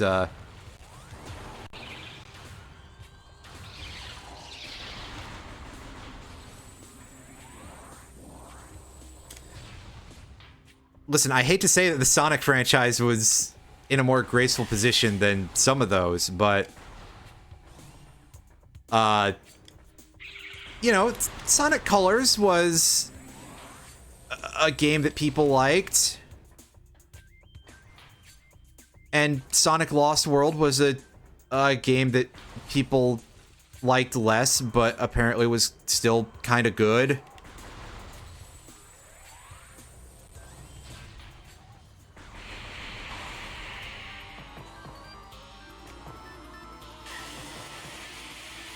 Whatever, just stands in the fucking acid, I don't care.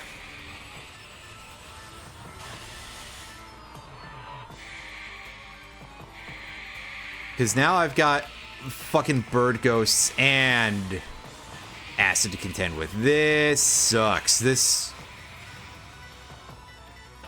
I shouldn't have stolen their ancient treasure, a missile expansion.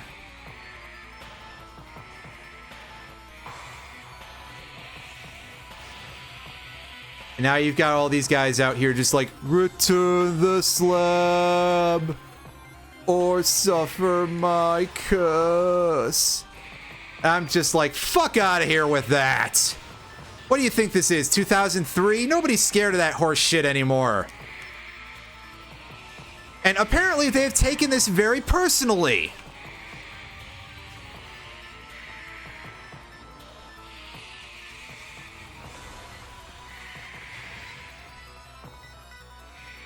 Look, I'm not here to... I don't make the rules. I just report on the bad news.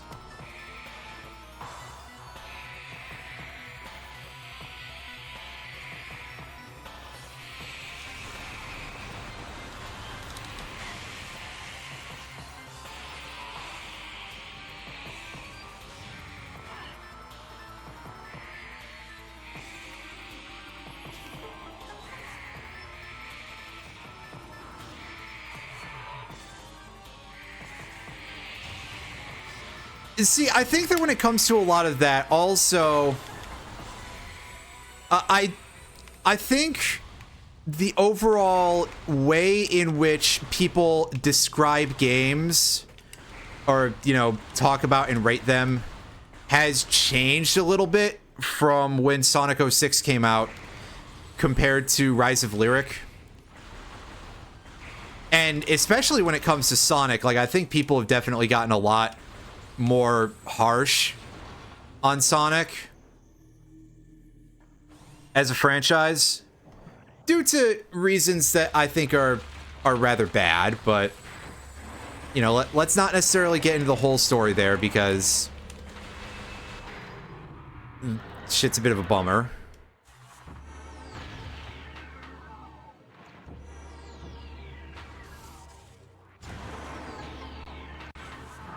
Nope. Don't do that.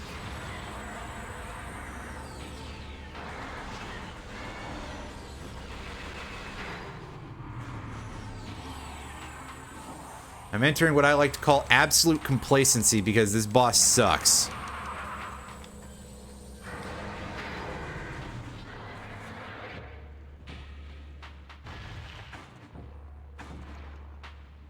Wow, all right. Stupid root.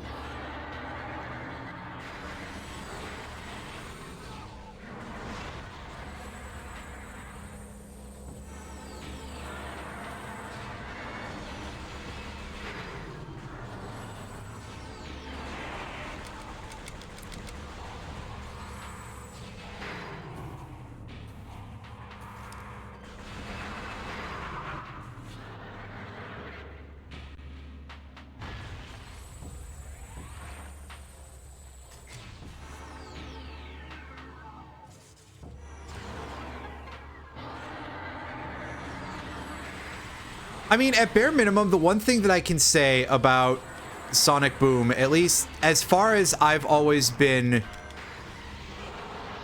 Really, I was still in mid-stun there. Alright, game, sure. The thing that I've always been informed of when it comes to Rise of Lyric is that the studio was kind of destroying itself a little bit at the time. That Big Red Button, I think they were called, that they were in a bit of a rough shape, basically.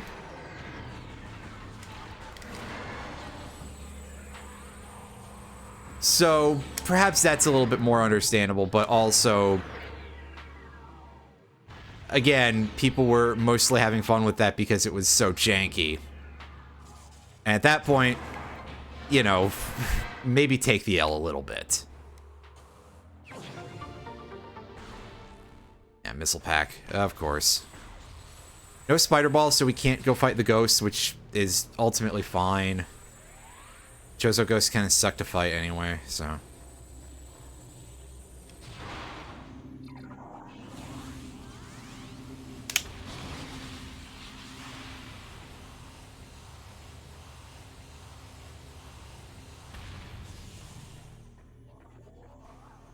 But regardless of any of that, I think I forgot what I was gonna say. So that's pretty good. Oh yeah, I can't get that item at the fountain yet. So, Fendrano Drift's time, like 2 hours later.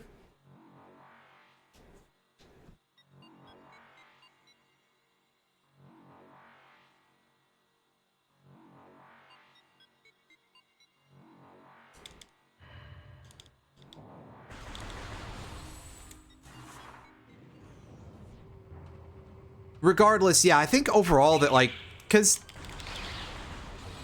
Sonic 06 was definitely a period where you were starting to get some of the internet TM and how it dealt with you know, Sonic and the Sonic fandom. Here's a hint, a lot of it was kind of just shitting on people with autism but in a way that would be considered socially acceptable. It's like, oh, well, it's not because they're, you know, it's because they're cringy weirdos who are way too into their thing they like that is a very silly thing to like. Not like any of us. We're all totally normal about, I don't know what those kind of people like.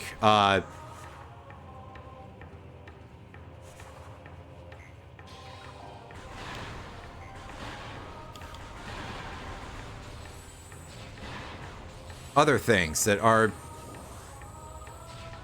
admittedly, like, equally as cringy in the greater scheme of things. Anyway. Setting all that aside, Nixon, that's a pretty good one, but really it's just a lot of, and I think that a lot of that discourse very quickly became extremely mainstream in a certain way as to make it so some of that filtered down even to some, like, more mainstream outlets that were more willing to be significantly more critical of Sonic all of a sudden.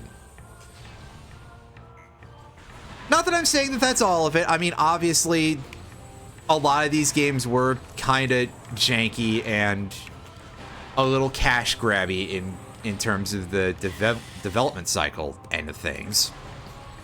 And Sonic 06 was very, very rushed.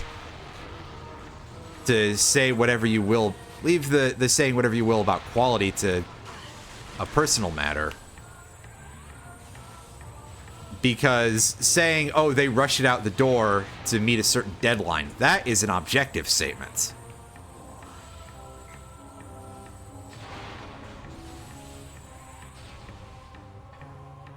And as has been said before, a delayed game is good eventually, a rushed game is never good. I mean, you can say things like, oh, well, with patches we can, but in that case, I don't think that counts. That's like, oh yeah, let's look more at the final version of the game, which means that often a lot of games that are overpatched get ruined over time. Like, I still think about the combat patches in Minecraft, and Jesus Christ. It was never good, so why did you make it more complicated?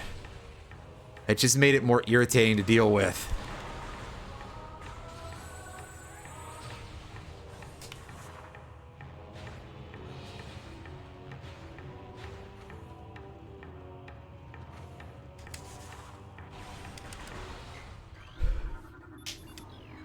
Two hours in and we're finally going to the ice zone because we spent that long just messing around. Doing all this other stuff. That did actually get us a fair chunk of stuff, to be fair, so it's not like it was a complete waste, but we remain without a major important upgrade that means that our style is being a little bit cramped right now.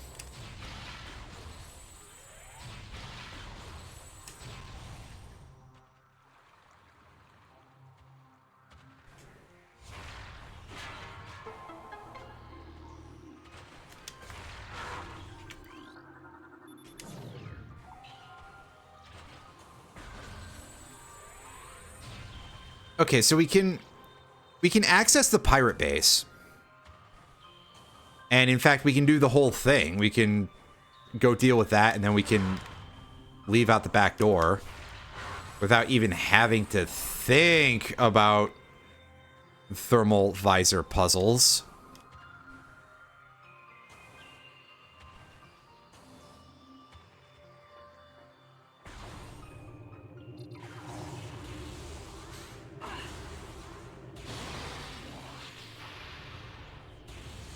But first things first...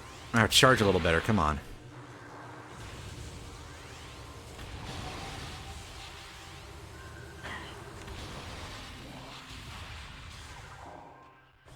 First things first, we're gonna go and deal with this area, which admittedly I tend to prefer having the plasma beam for this, but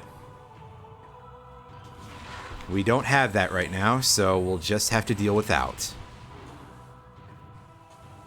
Thankfully, though, we have got lots and lots of power bombs. At least compared to the standards of what we need for this. We've got 5, so...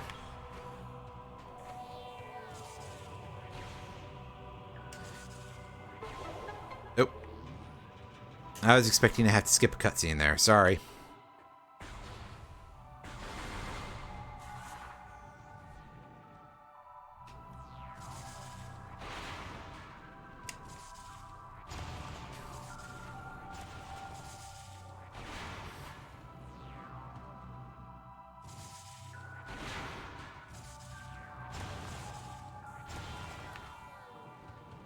Hey, great timing there, actually. Wow.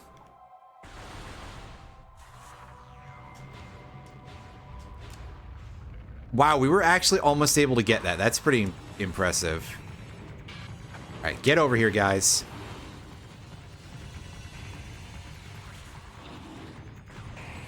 Nothing, huh? They don't respond to power bombs like that. Alright.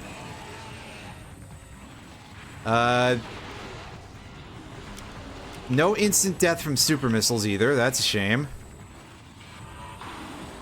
So I guess it is just... do that. Alright.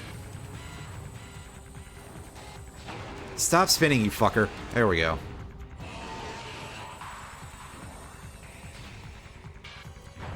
Alright.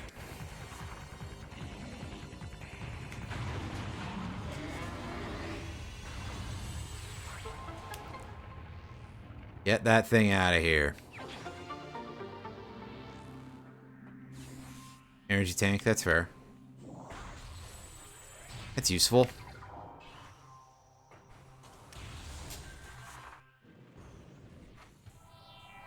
It's not missiles, it's not progress, but it's useful.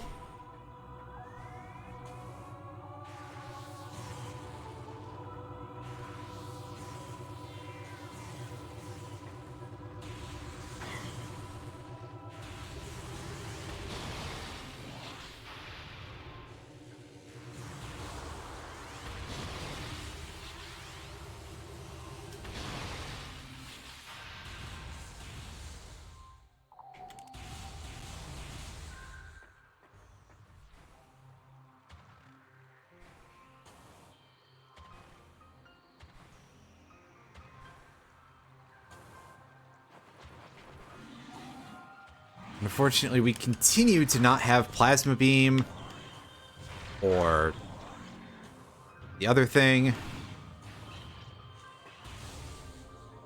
Other thing, you know what I'm saying. Spider ball, yeah. There we go.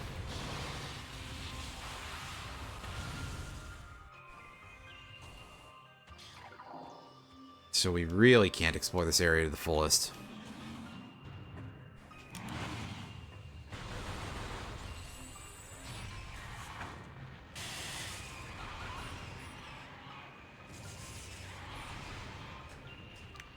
Yeah, here's the one room where these enemies show up, so if you're going for 100% scans, gotta remember to get them kind of like as if they were a boss enemy. Which is a little bit silly, but hey. Video games, right?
Was I stuck on there? That was weird.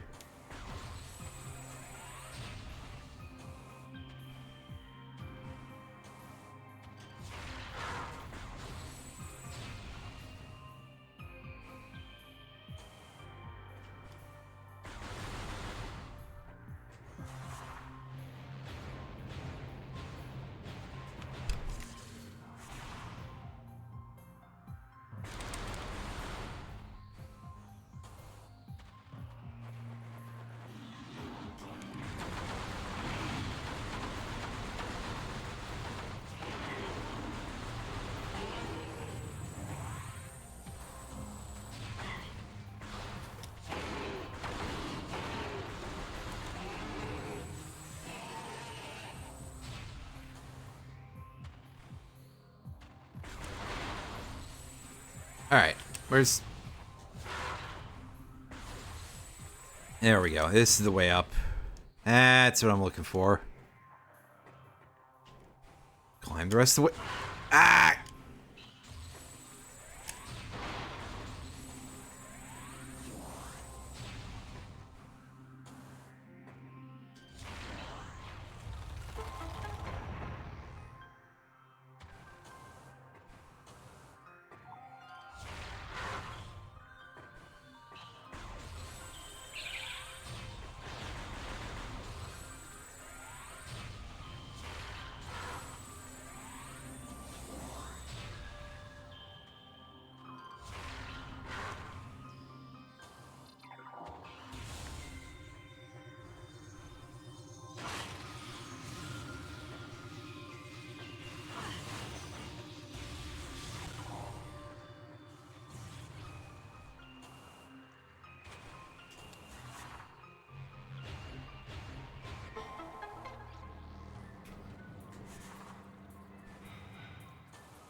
Alright, tubes are open. Ball slot is open.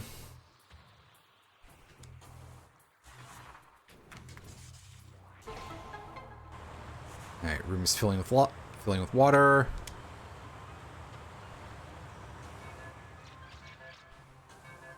Start crossing. And get over here. Where the energy tank usually is. Well, it's usually an energy tank. That's the plasma beam. That's pretty good.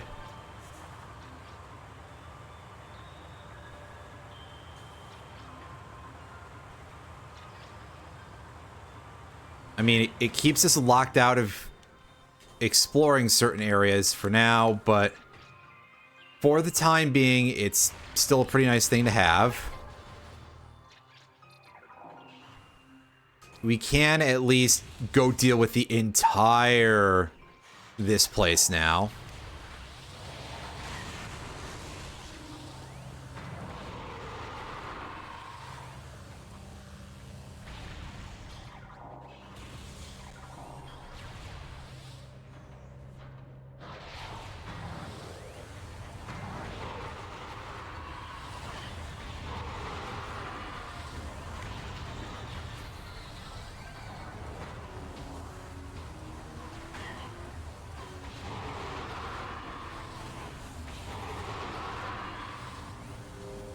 Love watching that visual effect, by the way. Every time you vaporize an enemy with the plasma beam, so much fun. What a good weapon.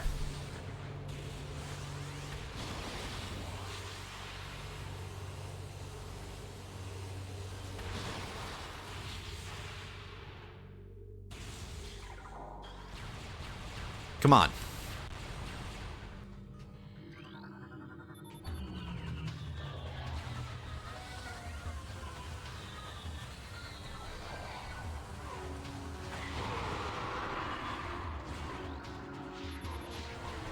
Now, it feels like I haven't been through this way going forwards in a while. I think it's always just been more convenient for me to access the back door. Yes, yes, insert your own jokes.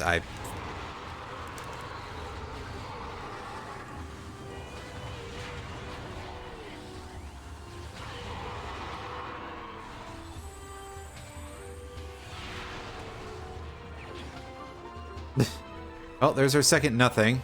That's fun.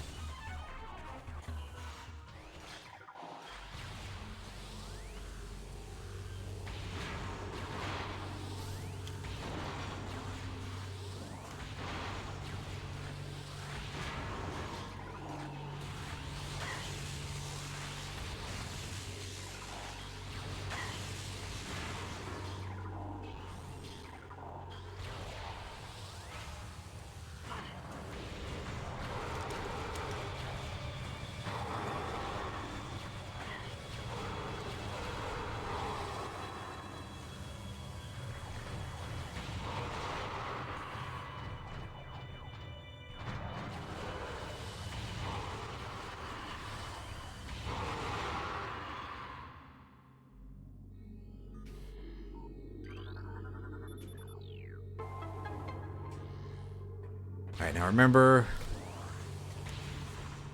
ball socket.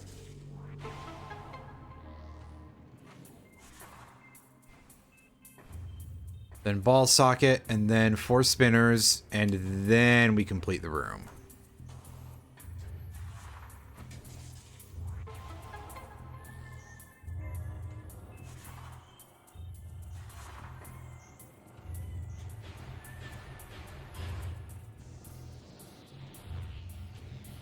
Get in there, come on.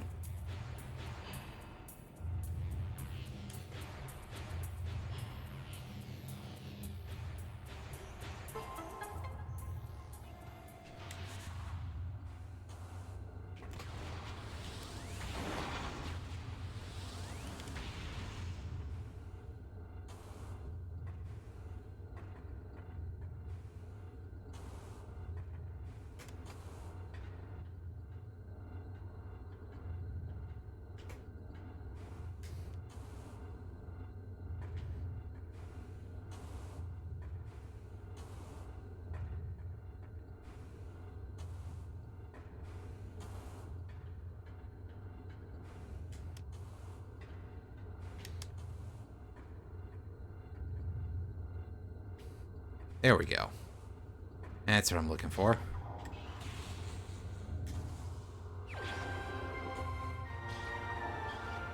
Ooh.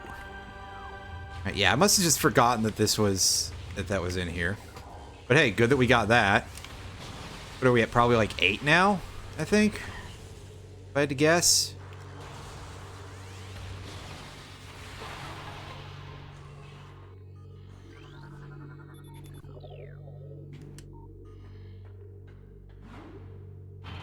Actually, hell with it. How many artifacts do we have?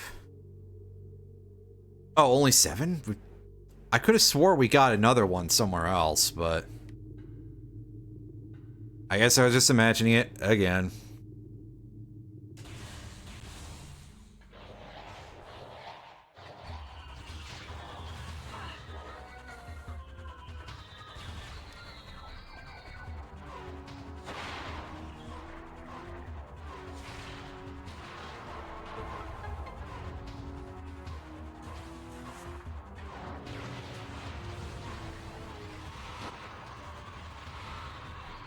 That ought to at least thin the numbers a little bit. Wave Buster! Yes! I'd completely forgotten about that as being an important thing for us. Or really about my missile count. Feels like I haven't gotten missiles. Well, no, I think in general it's just this is a slower seed so far. Remember, there's like 5 of these dudes in this room. Just don't think they all spawn at once, maybe.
Where's that? Oh, there he is. Just literally waiting for me, trying to ambush me, but thankfully he was too slow to do that properly. Unfortunately for me, I'm still an absolute goofball when it comes to any matter of dexterity here.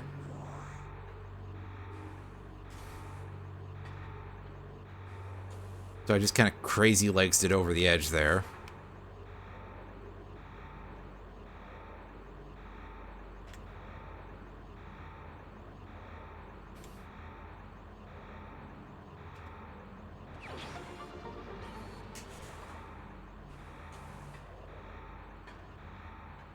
Missile pack, good.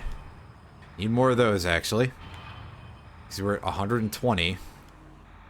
That's not going to do it for us for our purposes. That's for fucking sure.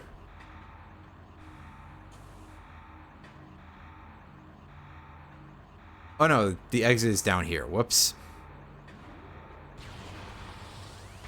That's right. This is where we usually have to jump through crates. Because we're usually going backwards.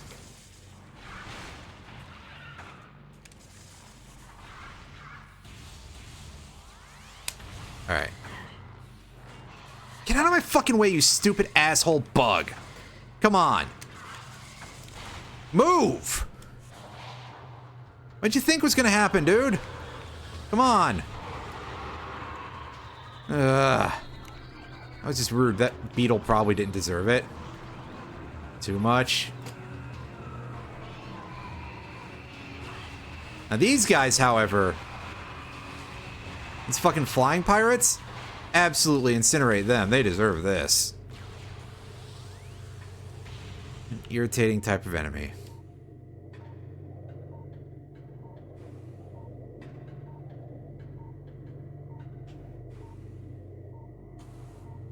And yeah, there's turrets down there too to make things worse.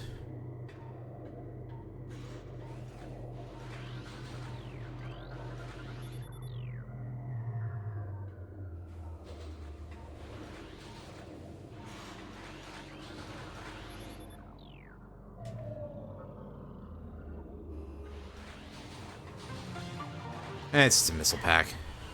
Oh well, it was worth checking anyway. Plus, we got a lot of loot for going through this place. It's time for us to sneak out the back.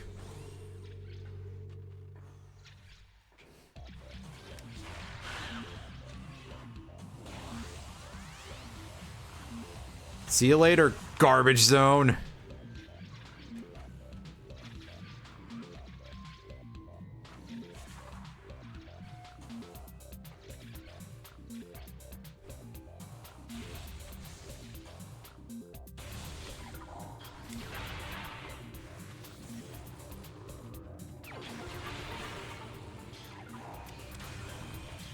I'll eventually come back around and plasma beam all the stuff in the front side of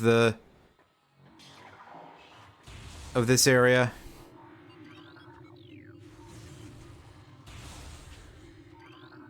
But for now, I've got a thing to access via grapple beam. And if I recall correctly, it is another artifact. Now, we want to avoid getting on the ground here because while we can escape, which means I guess we could fight Thardus, but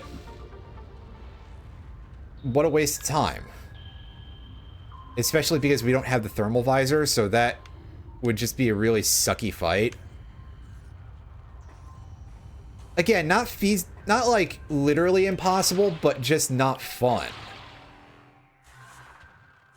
And I know what you're thinking, it's Thardus, but like there's a difference between there's a certain extreme about doing it with no Thermal Visor, right? What if it was even worse?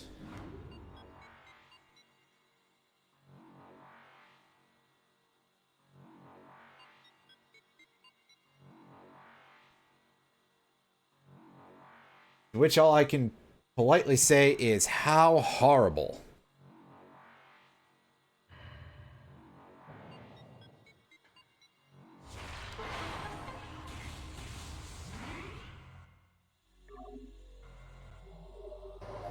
Okay, so we do have easy access back to the ship if we need it, but I don't think we do. I'm just saving because we haven't in a while, just in case we enter like a soft lock territory. I don't think we will, but just in case.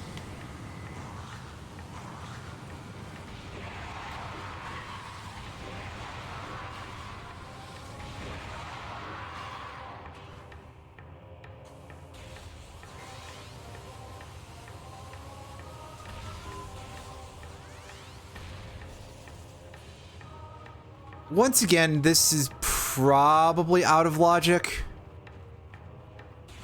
Which means it'll probably just be like a missile pack, but I mean, really, we still need an amount of those. So it could be quite a lot worse.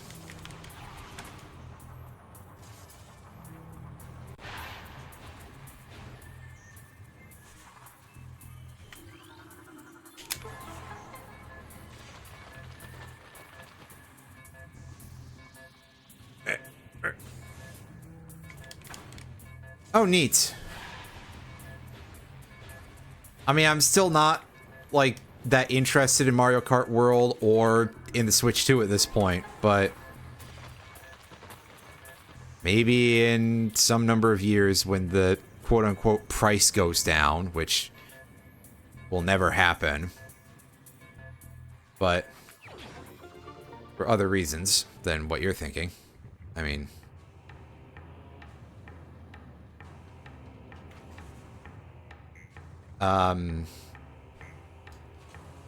I guess that if there was anything in particular that I would really, really want out of it, though, I guess it would basically be the same thing that I want out of any Mario Kart game, which is for them to include Waluigi Pinball.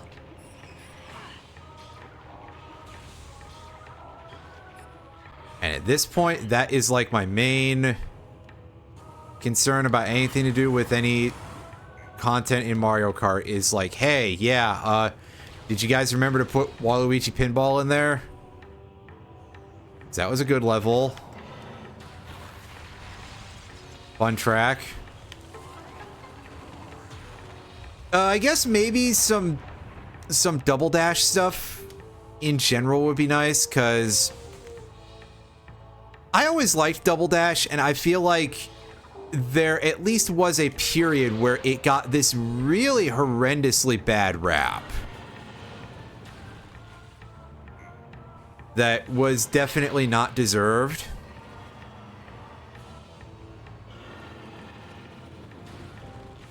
And then it feels kind of like the only double dash thing that ever shows up anywhere is like Baby Park.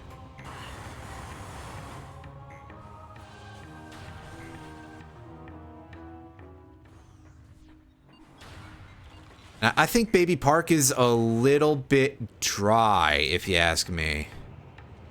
Like, just kind of not the most interesting thing the world has ever seen. Like, oh boy, it's a very simple track that you go around for 7 laps, and the main upside to it is item-based chaos. Wow. Y'all got, like, any of the actual tracks in that? I think Wario Stadium was pretty good from that one, if I recall correctly. Which, wow, here I am again with, like, all the Wario and Waluigi content, right? Whoops. It's a weird accident, alright? Do I have everything on this map except for plasma processing? I believe I do, yeah, so...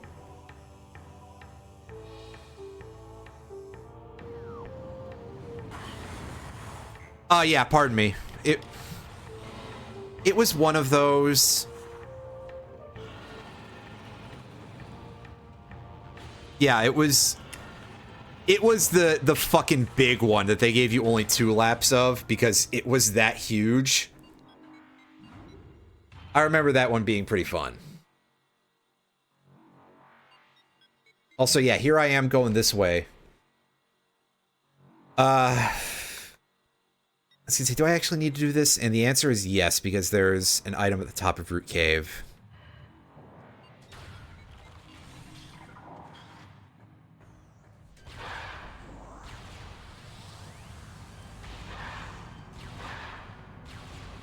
There's 2 items at the top of Root Cave, actually, so... Whatever I was saying there.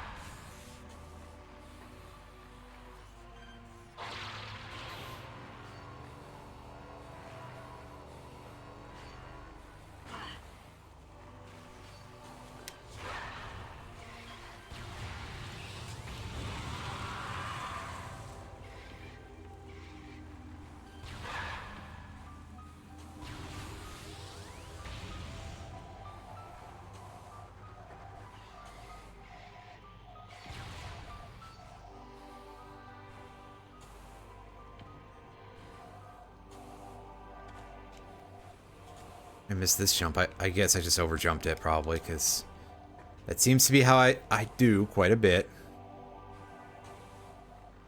Alright.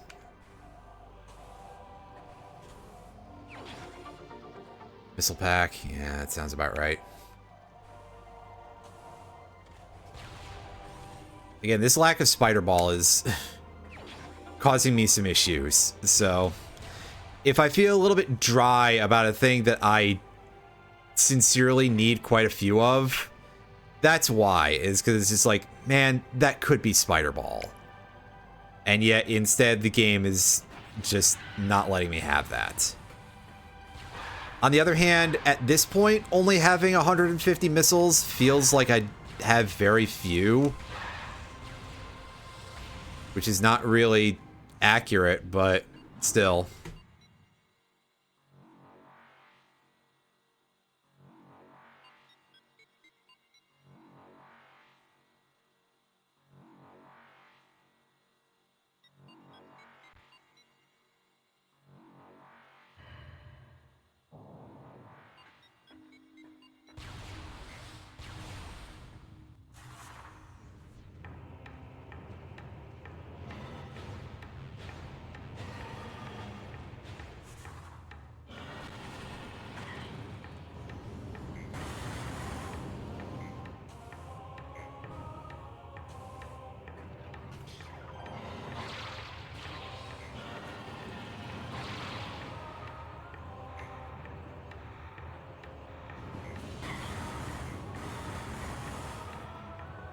fine. We've got plenty of HP at this point. Oh.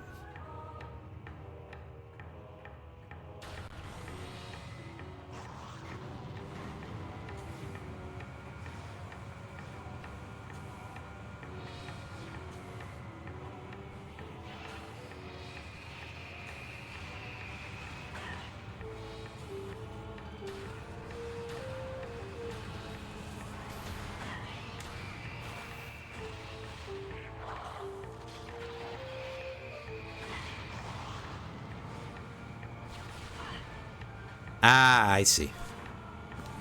In here, come on.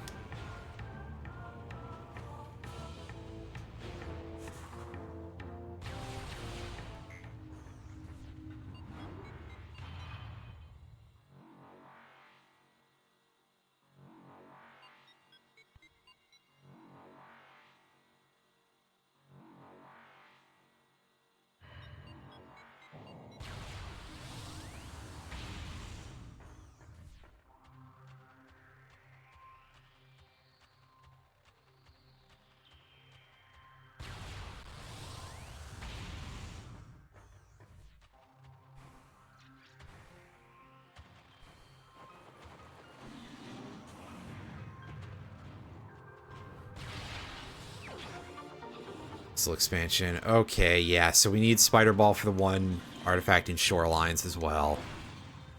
Of course we do.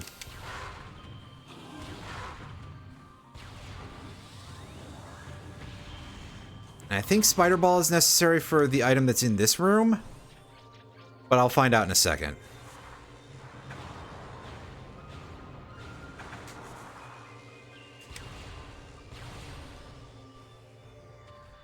Well, for one of them anyway. There's two here. I must have been thinking of the other room when I said the item. There it is. All right. So we should finally be able to get everything. Because, yeah, we're more or less in go mode. We just have to actually get all the shit. That's all. That's right. Spider Ball track is over here.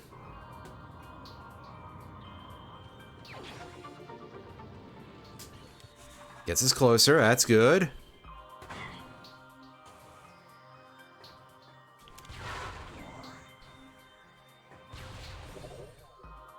Okay, so let's go in here and double check where our last 5 artifacts are. Oh, it's still 5. Yeah, okay, so Tower of Light is Wavebuster Room, I believe. Phazon Mining Tunnel is, well, somewhere along the area that we hadn't gotten to yet. Vendrana Shorelines is right at the start of the zone. Storage Cave is at the top of Fendrana's edge, I believe. Not what I said before. Did I check all the... Yeah, Main Quarry. That's the last one, which is Main Quarry.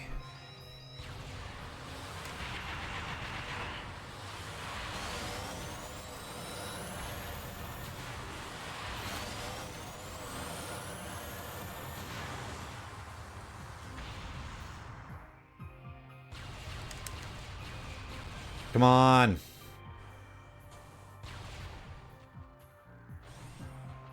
Don't need the cutscene. Come on, game. Why did I only just get it then? What the hell? Oh, is this another room where Ice Burrowers show up?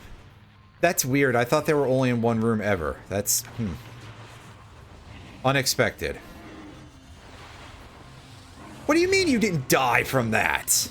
Get out of here. As ever, she got to being a very cantankerous old load of bastards. Hey, cool, that's worthless. I'm so happy. I'll get out of this hole. There we go.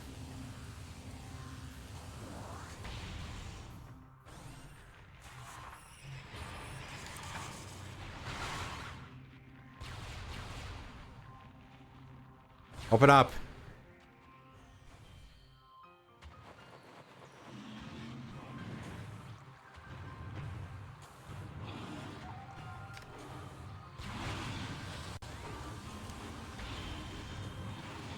Oh yeah, hey, they just deflect beams from the front entirely. Wow.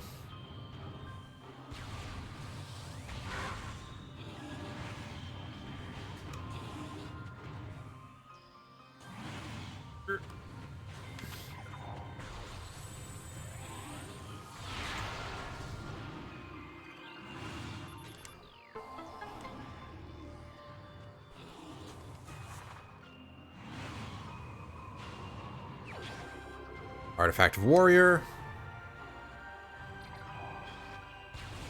And we're roughly in the area. Let's go find out what that item in Chozo Ice Temple is. I mean, it's not going to be progression. It's probably going to be a missile pack, which, again, we could use more of those.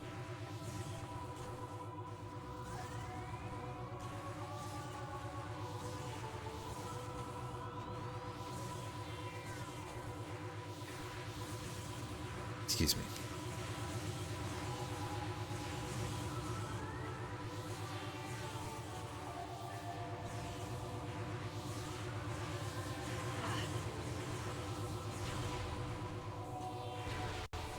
Feels like it's been a while since we've done this while the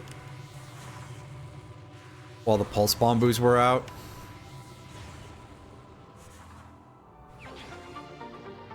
Yep. Missile pack, that's good. It could have been the ice spreader also, which would have been completely worthless, so good that it wasn't that. I'm happy with it being a missile pack.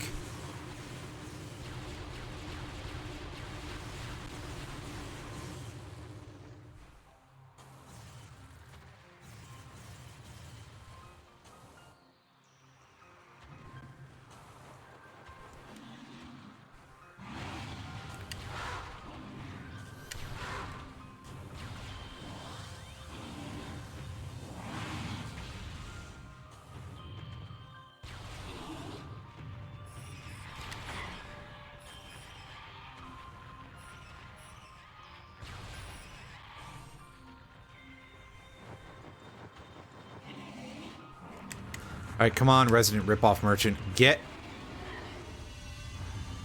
out of here.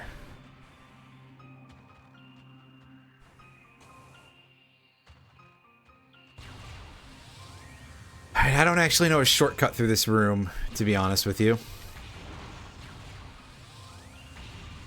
But I was trying anyway, because of some reason.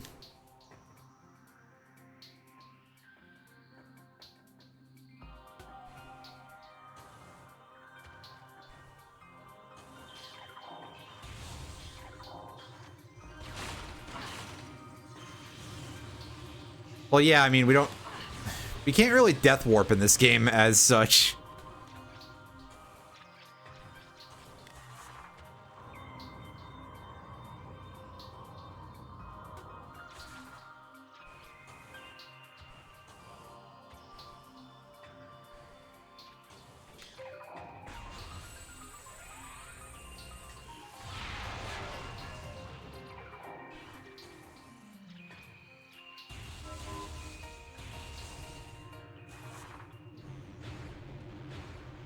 As such being a very weird way to say at all, so.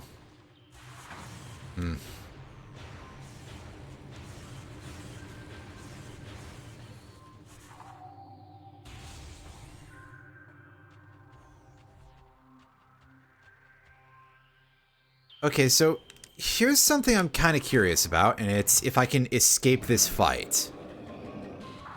Because, I mean, we've got mechanics that'll let us do it. We have the items.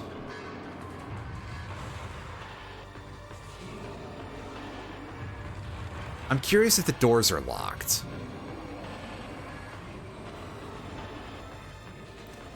Oh no, we're up high. Yeah, the doors are locked. Oh, Thardus, you asswipe. It's a good thing I saved recently, but...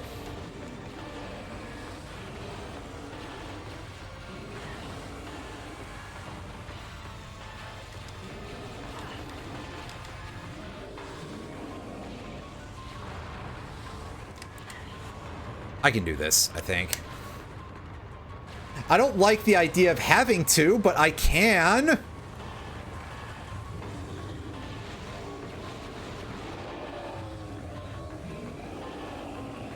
Ultimately, it's just sort of like, fuck it, who needs the thermal visor, right?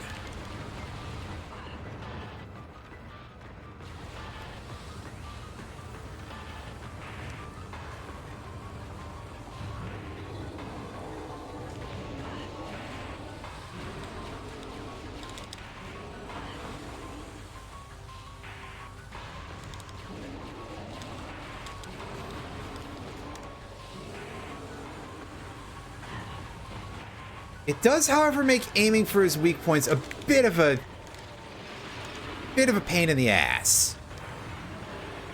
And as a consequence, there is actually a possibility I can die here, because I may not be able to resist the amount of, like, jag-off that he's being here.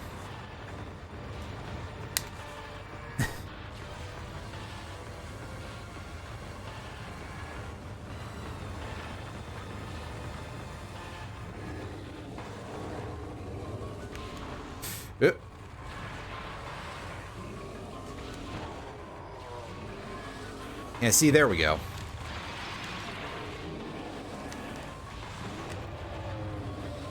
Alright, so now it should be like the other thigh after he's done having his fucking temper tantrum. Temperature tantrum. Because it summons a snowstorm. That wasn't very good, and I don't care.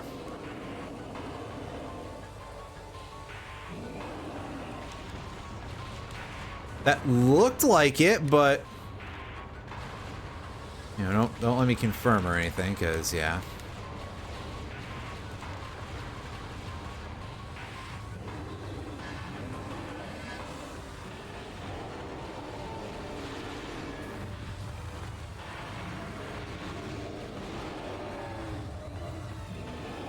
Alright, so now is shoulder pieces.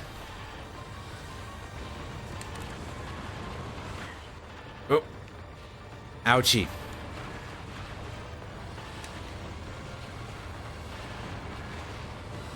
Nice. We busted off the shield while he was rolling.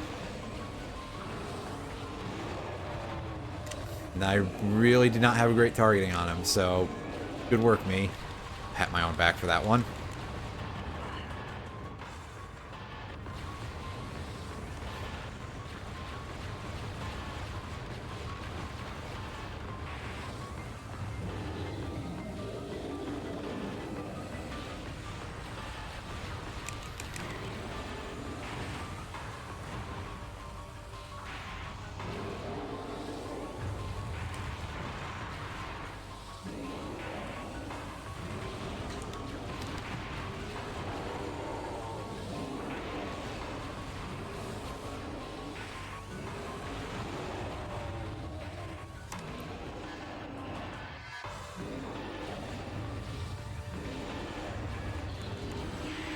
Yeah, tragically, he's not vulnerable yet. But once he's done fucking around...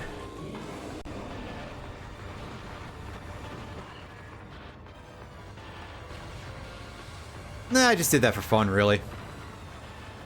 Because, yeah, obviously his last target is the chest. Alright, turn around, you...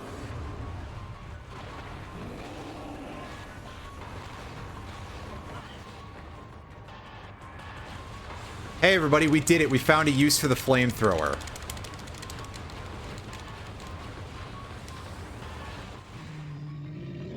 And it's mildly annoying, this overly long boss.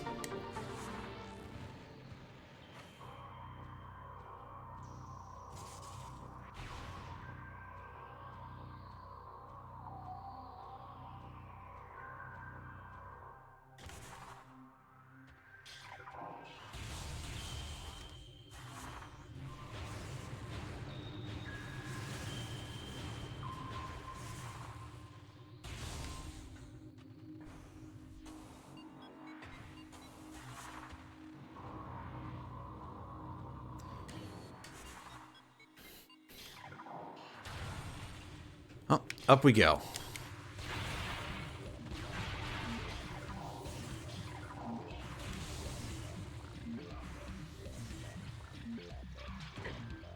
Drop all the way to the bottom here. Because I think this is probably the route that's like the path of least resistance for this. In terms of getting to Fendrana's Edge. And obviously we still have to contend with that, but... You know, comparatively, that's not that bad.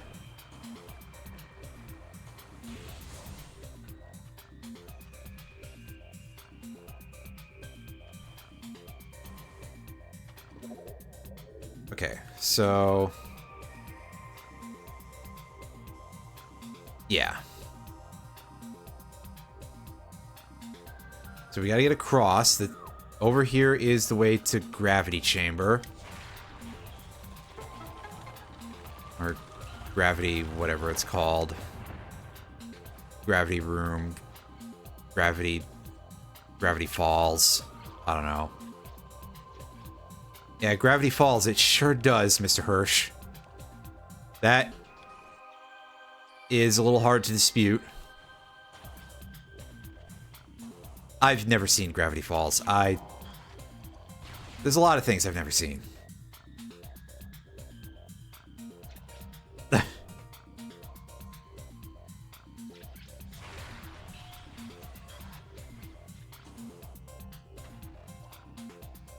Okay, so I may have to actually go back up through the edge of Gravity Chamber here.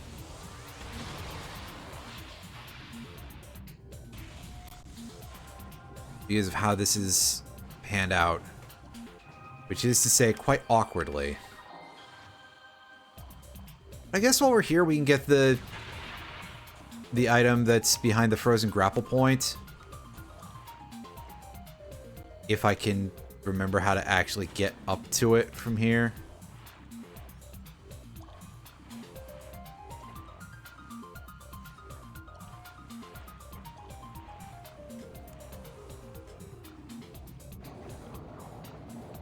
Yeah, that didn't go so well, but pick this up.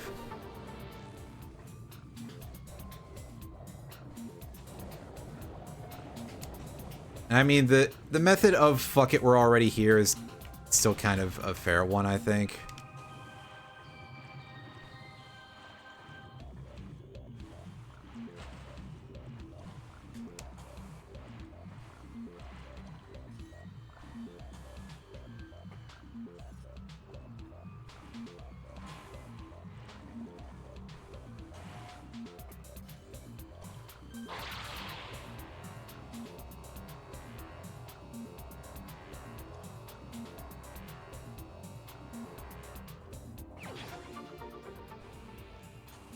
That's much less useful than what I got from the other one.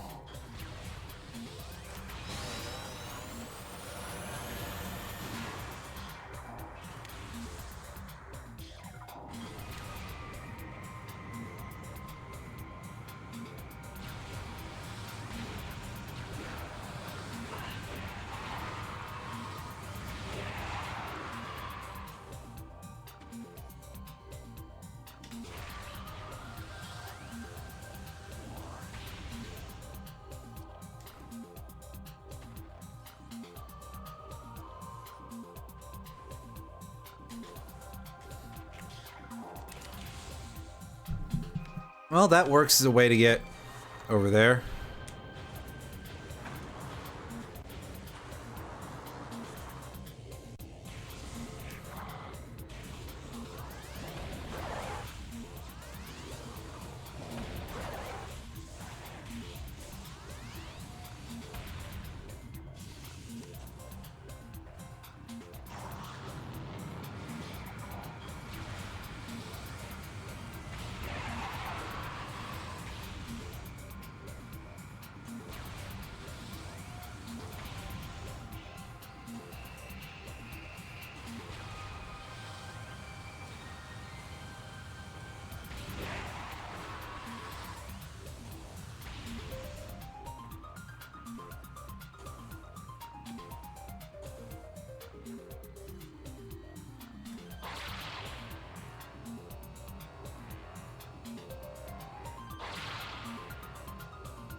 this open.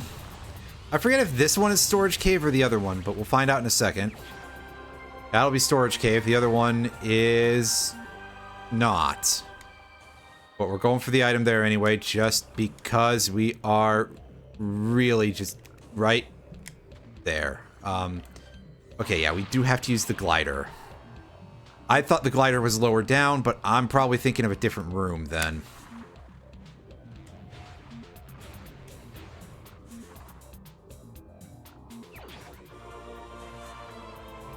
Oh, a power bomb expansion.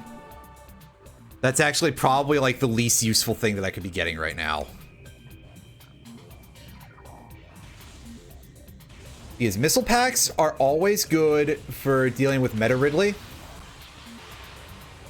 The only major item that I'm actually missing at this point, as far as I know, is the Phazon suit. And energy tanks are always kind of nice for dealing with anything, really. It's like, okay, they're not my first choice, but having more health isn't like a bad thing. Well, I can't anymore because I've gotten both of the completely empty drops already. So since this randomizer added 2 because I started with charge beam and space jump.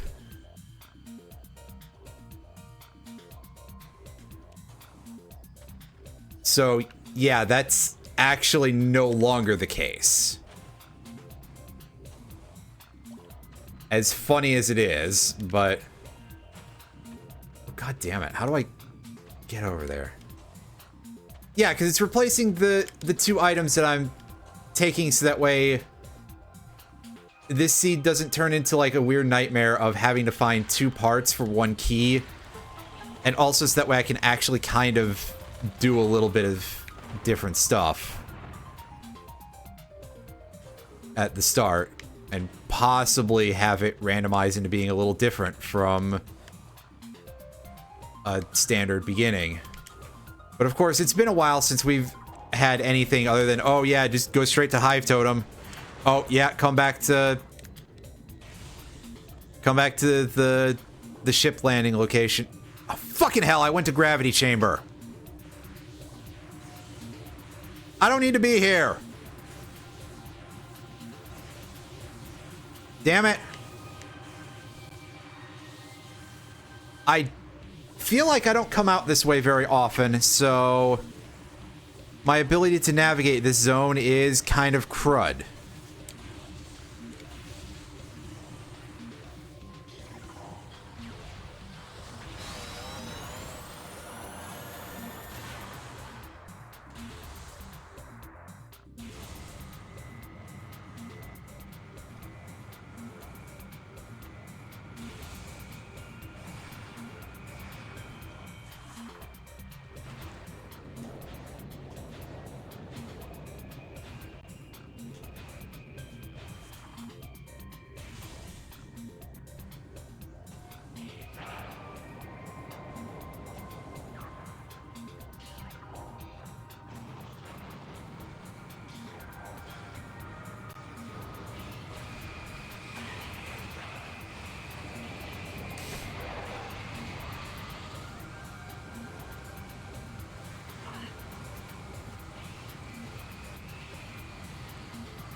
That's right. There's a step down there that's in a slightly awkward spot that makes it hard to notice that. So, whoops.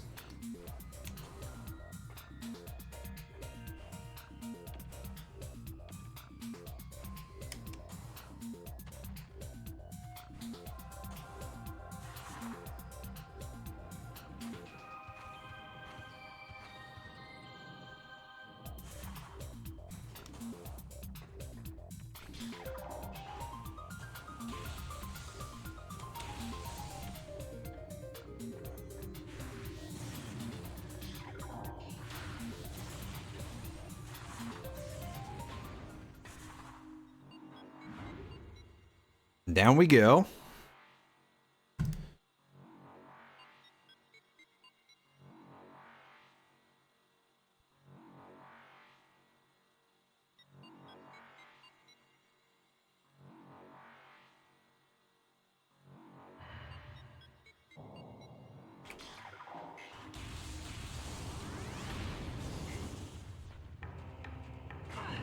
Alright, we're just using this as a path to go to Phazon Mines, I think, is the only place where we have to get anything. Oh, right. Yeah, Chozo Ruins. It's okay. We can return to ship for that. Yeah, Phazon Mining Tunnel and Main Quarry.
Okay, yeah, this is PPC. This is a completely different room.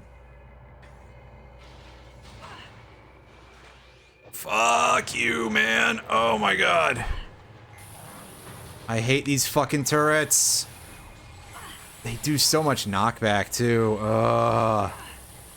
Why are these the worst enemy in the game? Oh, right, because of some reason.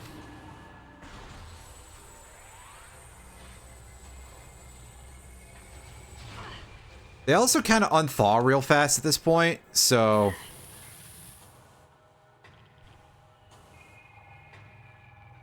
freezing them is not nearly as much of an option as I thought it was, as you'd probably tell. By the fact that that's what I attempted to do that time, and then it didn't last long enough to let me get done what I needed to get done. But I forgot, and I paid the price for it. The price being about $7.95 plus tax, plus shipping.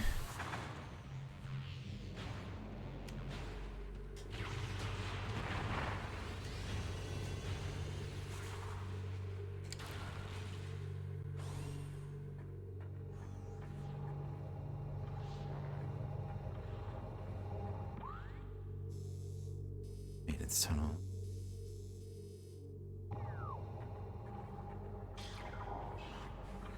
Is this going to be the place that I'm... I don't care about you, do... Oh, yeah, I do. Never mind. I thought I could ignore that fucker, but I could not. I can go right back to ignoring him now.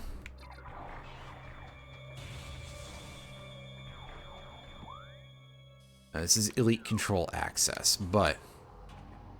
there's an item here, at least, so... that's cool.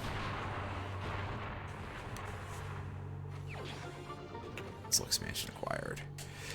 Excellent. We're at 180 max missiles, so...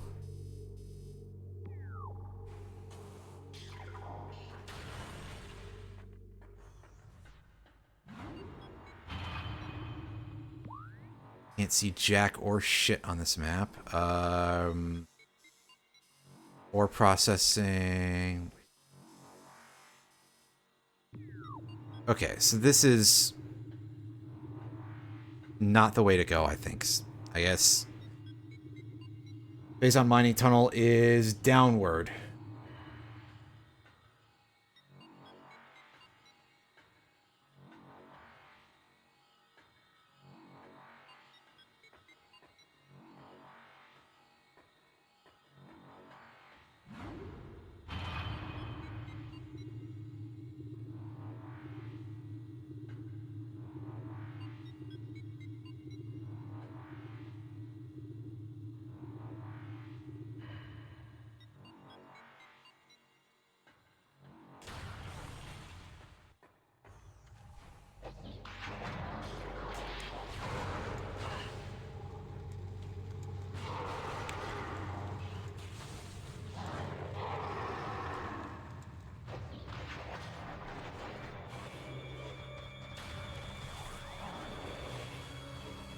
This room is the first Ice Troopers room, I think.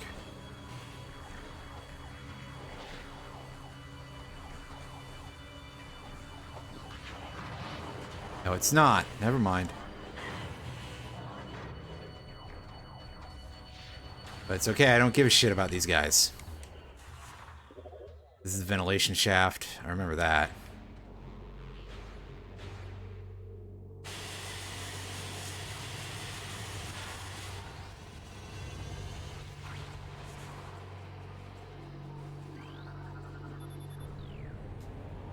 All right.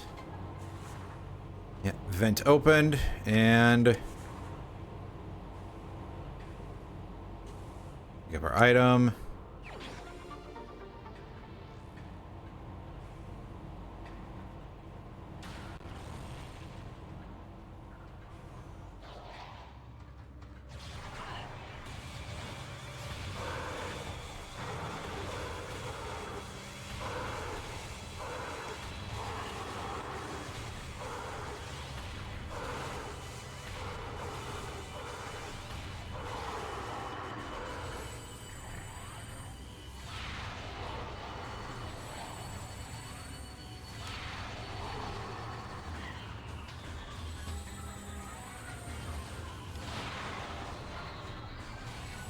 Yeah, power troopers truly ain't shit unless your shots get blocked to them, so.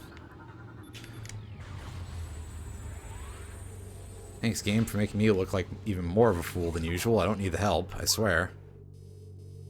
Mega research. This room is dynamo access, and there's the dynamo.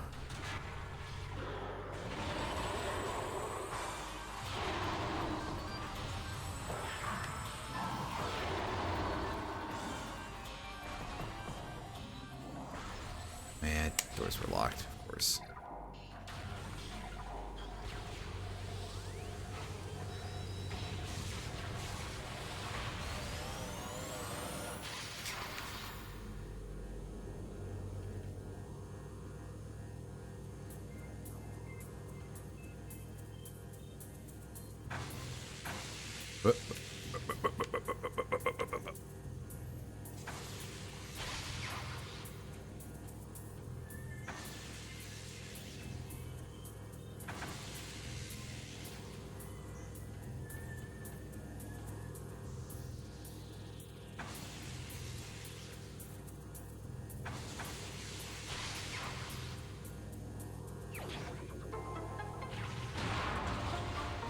Missile pack.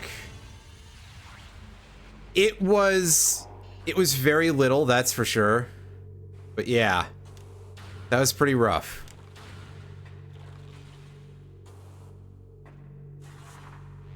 Come on.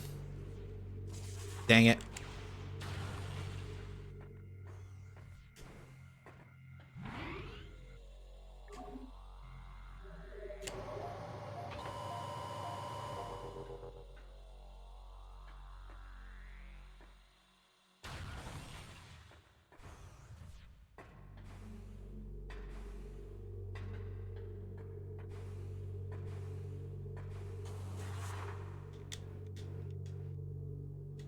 I'm out of power bombs.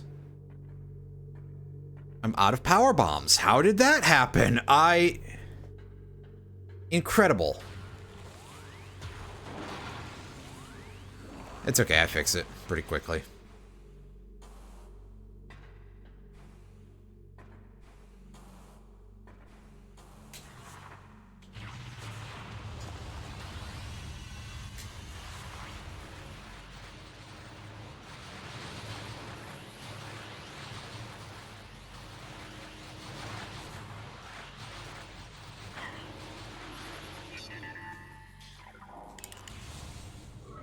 This is Metroid Quarantine A, yeah. Oh, don't care.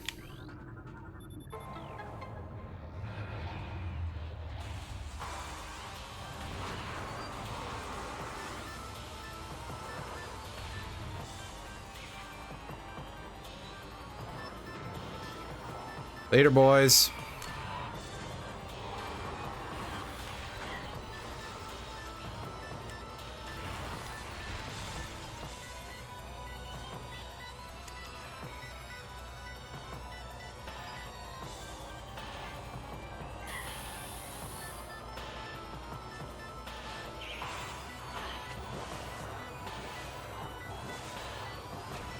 Well, since this time I actually am at a fairly low amount of power bombs, I'm not going to just power bomb this one immediately, even though that would kill it.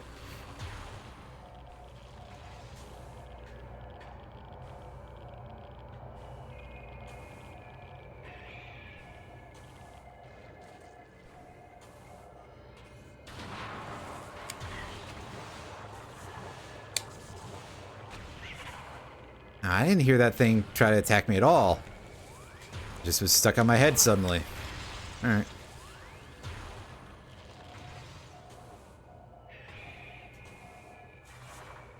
Because usually they make a distinct noise when they're about to charge at you. So, yes. Elevator access B. Of course this wouldn't be a mining tunnel. There's no item here.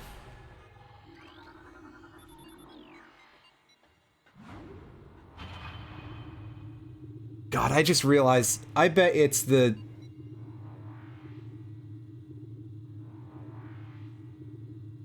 place where you need Phazon suit to get through.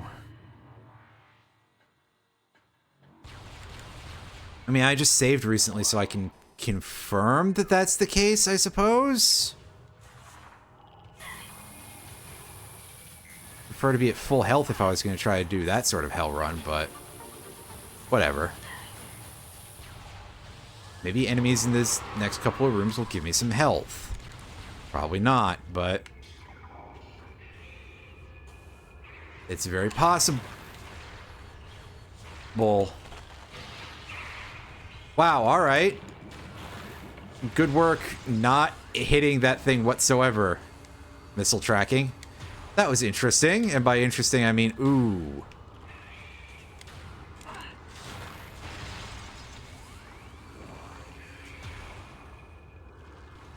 Oh, we're getting back some health. It's just that it's not anywhere near all of it, which is what I would want for what... Ow. For what I'm probably about to have to do. That one gave me a nice 100 back, so that's good.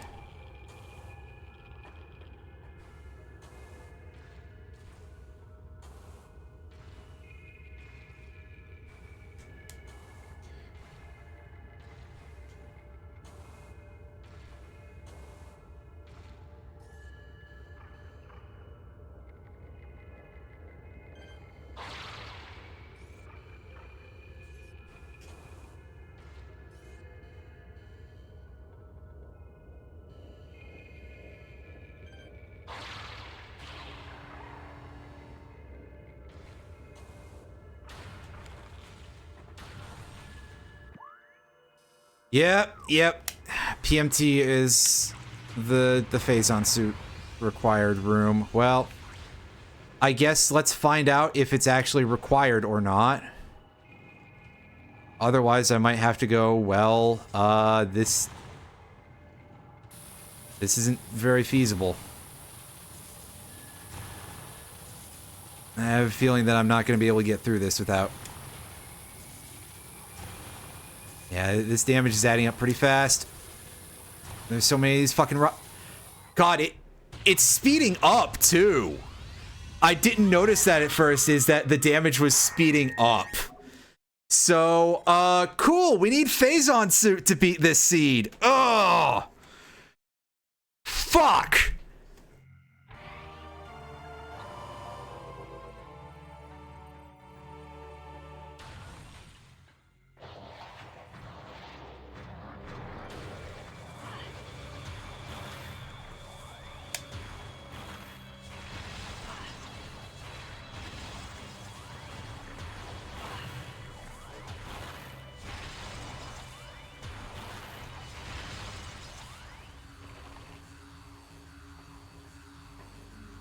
Well, I guess we'll just come back for that later. 'Cause... Okay, I could go on, but there's like 2 items, and I'm pretty sure one of them is on Omega Pirate. It's on that guy's fat ass. I don't want to deal with that. You kidding me? What an exceptionally tedious boss.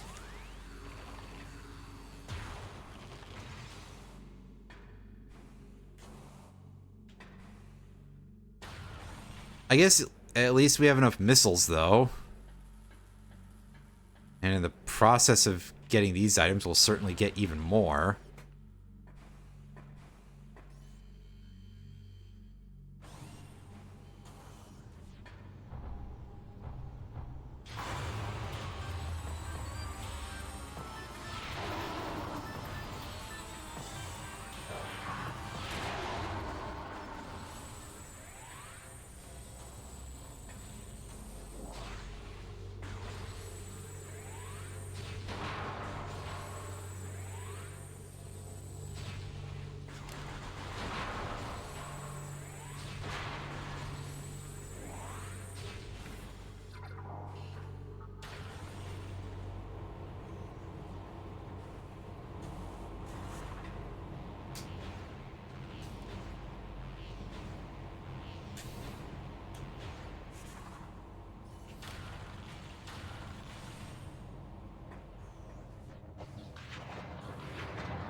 I guess the plasma processing is back on the map, and of course we do have all the parts to actually get in and out of there, so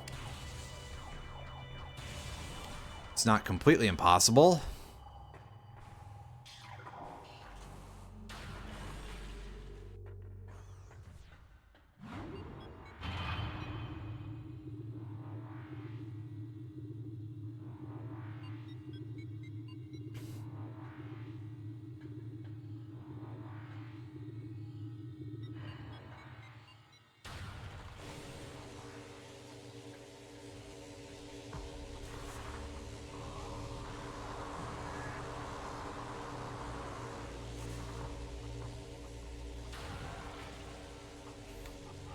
Okay, since we already got the grapple beam room item, we don't have to do anything with ore processing. We can just leave as soon as we enter.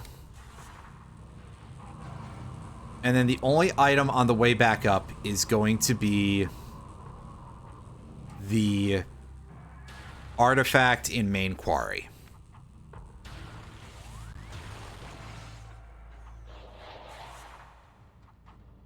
Ah, shit. Let me out!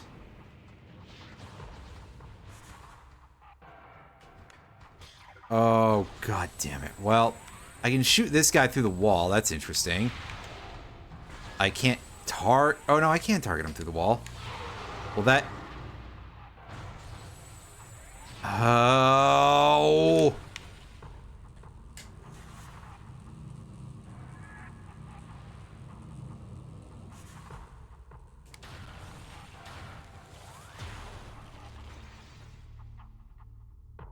I'm gonna reset, actually.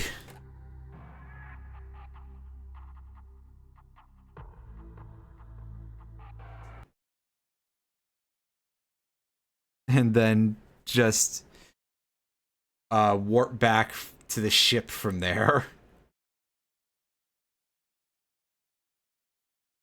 Damn it.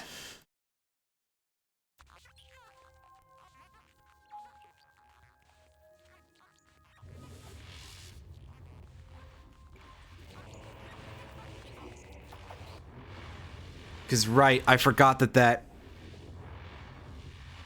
requires you to actually use the laser. They don't have any sort of back route enabling in Randovania for that. I mean, I think that's one of the many things that, you know, if there's anything in particular that I can say that they should add, I think that's pretty high up there.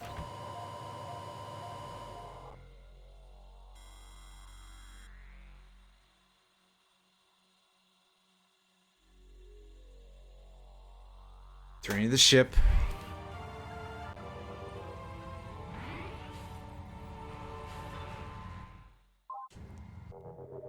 Give me my missiles back. Damn it, and I thought we were so close to done.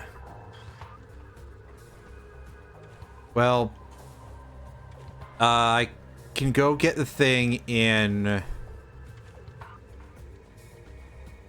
Chozo Ruins. And that will give me a way to get to the back of the wrecked ship without having to deal with the wrecked ship. Which is probably not as bad as all that, really, but... we already gotta go this way to begin with, so... may as well. Plus, there is an item there. Which, again, now we gotta check everything, because... the game doesn't give you the Phazon suit hint until Impact Crater. Which, yeah, that is kind of a bit of a downside for this randomizer, that, like... buddy, if I have it set to... not have to deal with Impact Crater, then why can't you let me get the Phazon suit hint somewhere else? I mean, I guess because it's never required to beat the game unless we have this one exact check that we have to do. We legitimately ended up in the one case where we needed it, I think.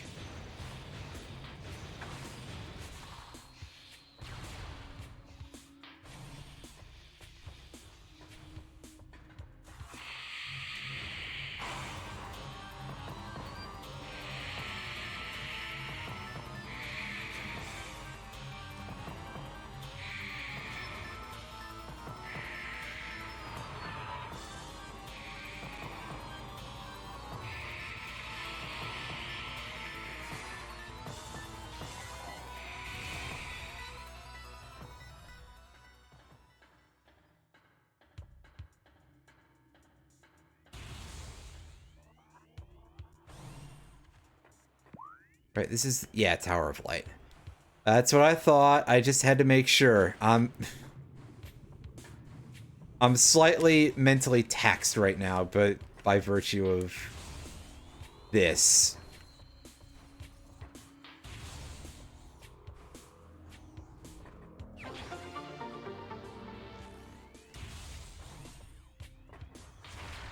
Nope. How did I do that?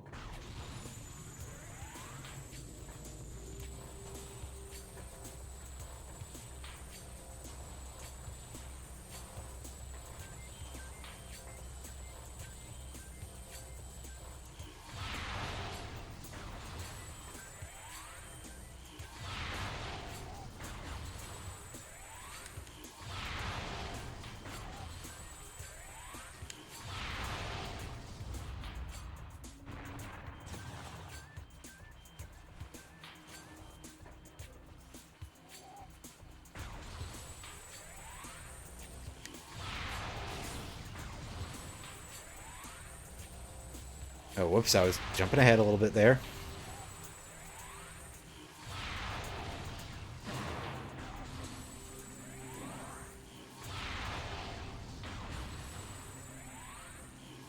I just keep missing all these super missiles. It's a good thing I have absolutely grotesque amounts of missiles right now.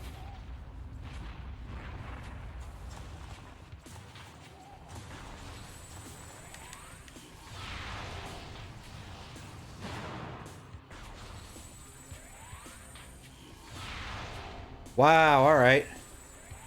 Good work, me. Plus, I already misaimed at one of these before it was ready, and a shot got deflected off of the Oculus. That's... again, good thing I have all of these missiles, otherwise I would be in very unhappy territory right now. Other than for the reasons that I already am.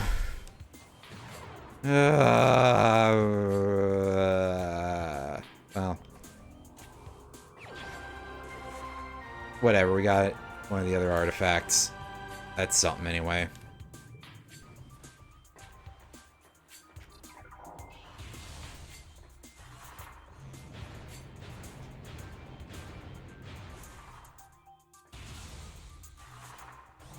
Alright, so we should have only 2 artifacts left.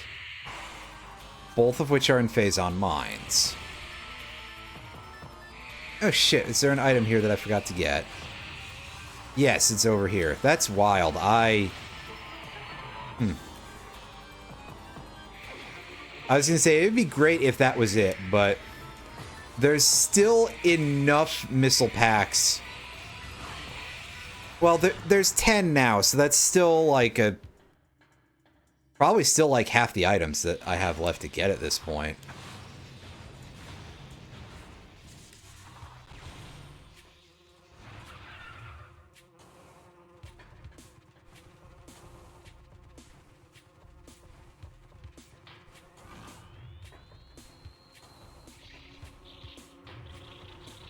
Oh yeah, and there's an item in training chamber that I can get now because I have the magnet ball.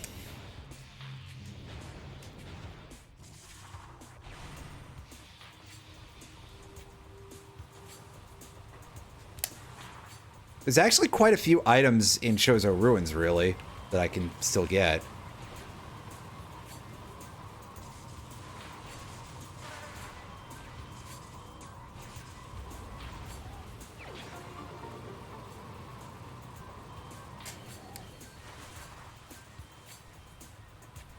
So I may as well, because, again, we're on the hunt for the Phazon suit at this point, and we require that to beat the game. So if we know where the other things are, yeah, we may as well go do these, because it'll prevent us from feeling silly later. At bare minimum, I'm still hoping that I can beat this seed in like 4 hours. That feels still kind of doable.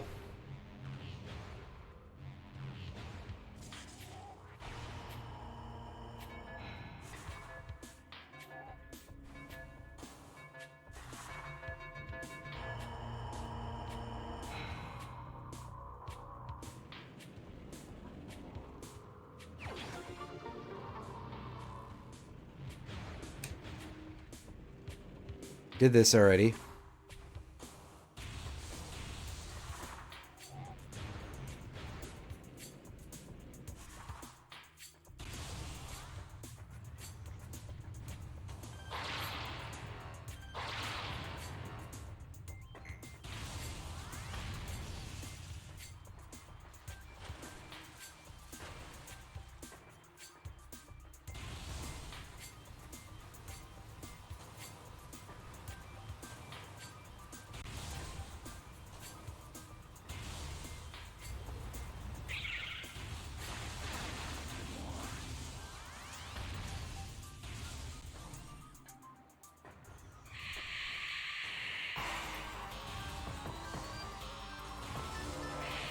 Avoiding the ghost room for now because, well...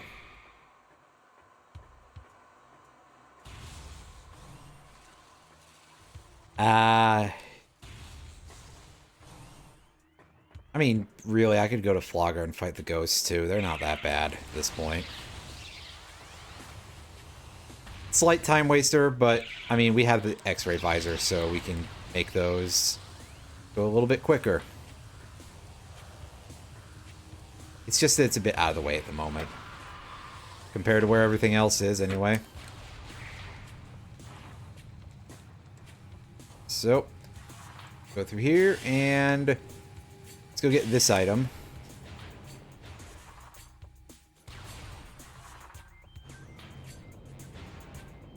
Don't know why I unballed at that point. There's no real reason for it. This, however, sure.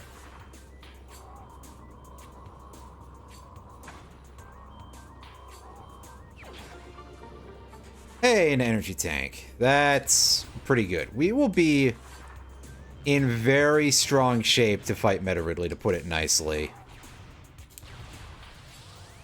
I just gotta make sure that I have everything fully charged by the time I get there. When I get there, but for now, just the amount of capacity that I have, and will be made even more so because I'll be getting the Phazon suit.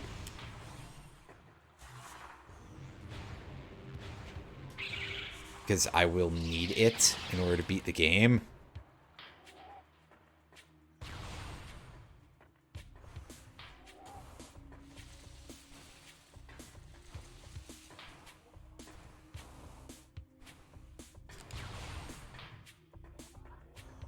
Yeah, the unexplored room over there is a save point, so not of the hugest value, to put it mildly.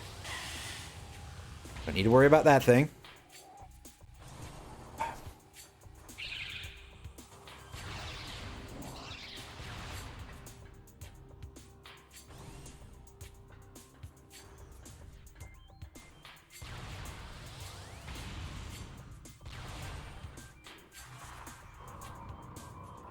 Do this because it's easier. Up and...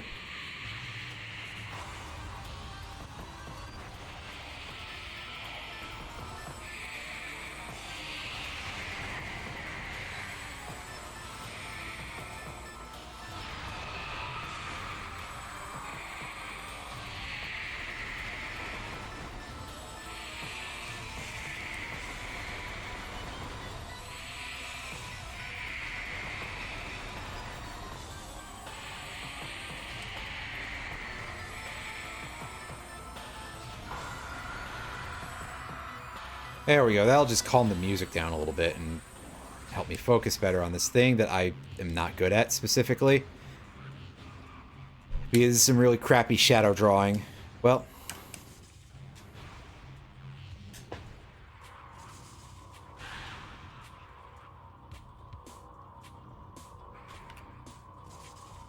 Oh.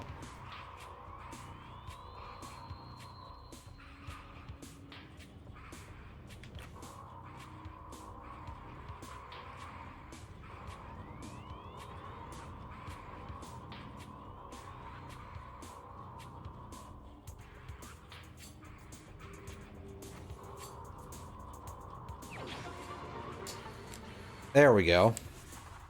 Another missile pack that we don't entirely need anymore, but whatever. We got the item pretty quickly. We go this way.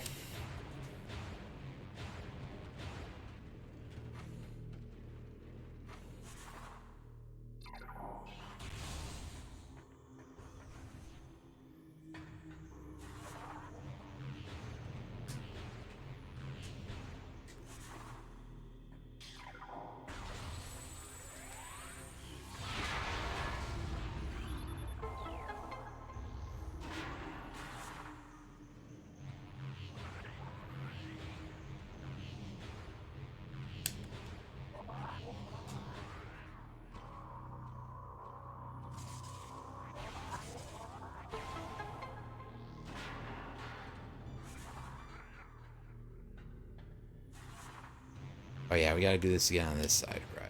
It's not the elevator yet. Soon, but not yet.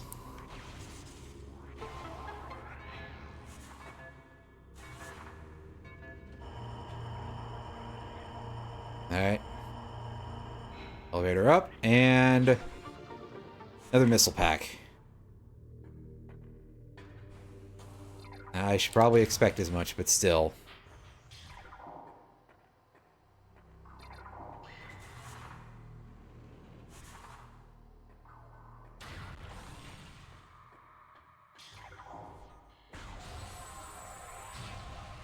Oh? No fight here? Okay.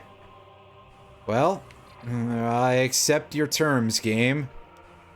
Even if I am confused by them. Alright, bowling chair moves, and... At the rate this is going, yes. There's a distinct possibility that I have to face King Baby still, and like, if I have to fight Omega Pirate, I'm gonna be a little bit sad. Because... that just takes forever. It's not even necessarily that it's like, oh, it's a hard fight or anything. Maybe a little, but mostly just the fact that it's like, oh yeah, okay. Omega Pirate, sure, I'll meet up with you again in a week.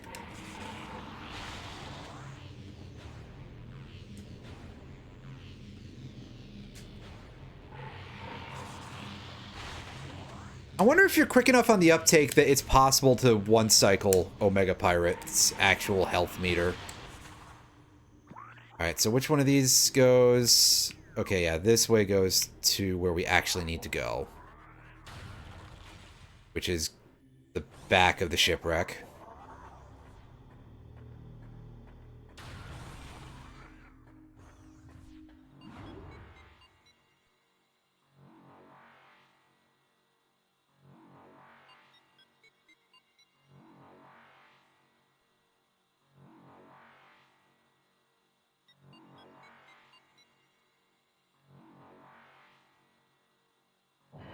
Oh, I can skip that part of it too. The other part I presume not, because it's a loading sequence. As in most Metroid games. As it is in most Metroid games, I suppose, if I wanted to use decent grammar there. We got the item in the X-ray visor requiring zone over there. Ow, my index finger.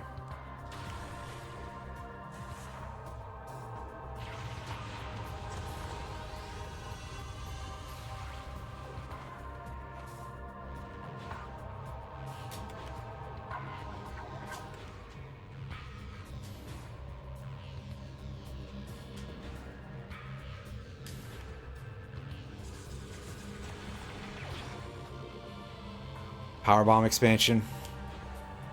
It gets it off the list, doesn't it? So.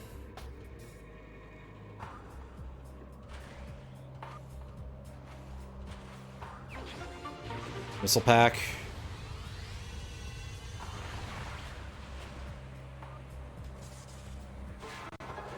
Oh. Pressing that a little early. Oops. Spinner.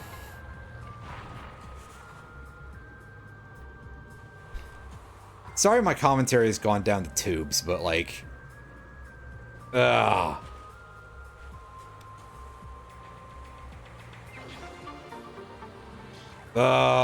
Well... Again, it could be worse. That Powerbomb expansion's main purpose is just like, hey, yeah, get it off of the list of things that I don't have. Ugh. Yeah, I love when the randomizer is just like, by the way, you're going to end up doing a 100% run.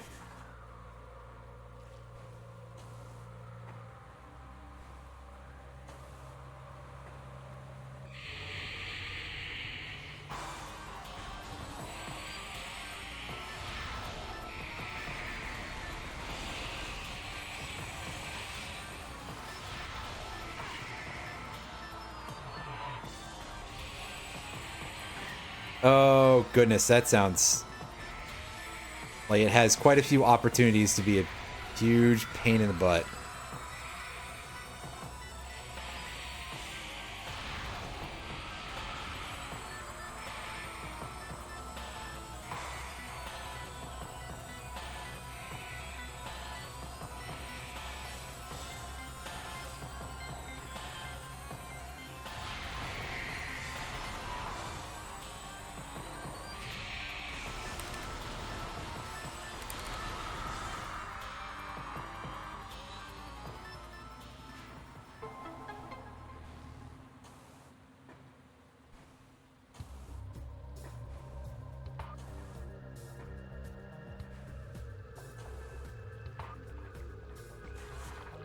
Yeah, that sounds like my experience with most randomizers, to be honest with you.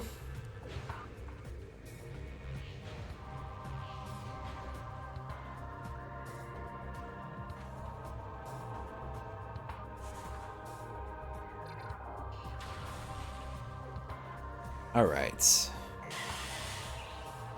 All right. We're done with this area, so we can go to downstairs here.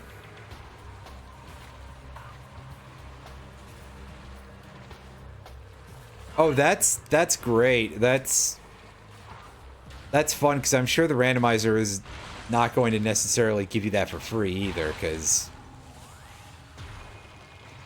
why would it be so friendly?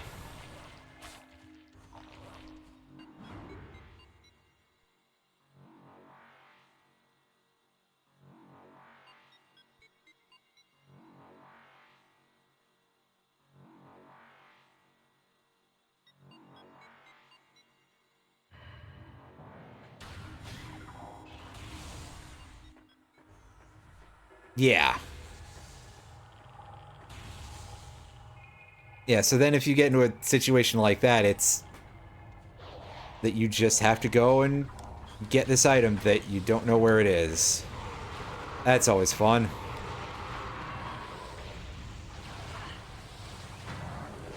Okay, so I want to take a quick look here and see... Yeah, so there's There's just the one... Oh, yeah, because there's flamethrower room also. We didn't get into that before because we didn't have the plasma beam. So I guess there's 2 items on this side of the map. One of which we know to be an artifact, which means we do need it. And the other of which is a possible Phazon suit, but we don't know for sure, because, of course. Oh, yeah. Correct. Use the correct button for the crane controls, you fool.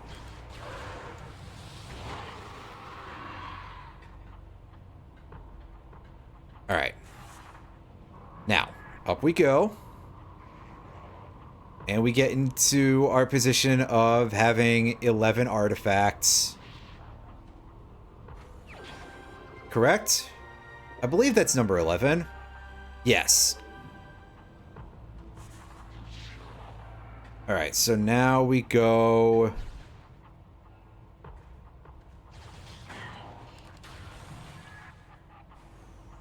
and get this thing. We can just ignore all these enemies, basically. I mean... flamethrower room isn't even that deep into... yeah.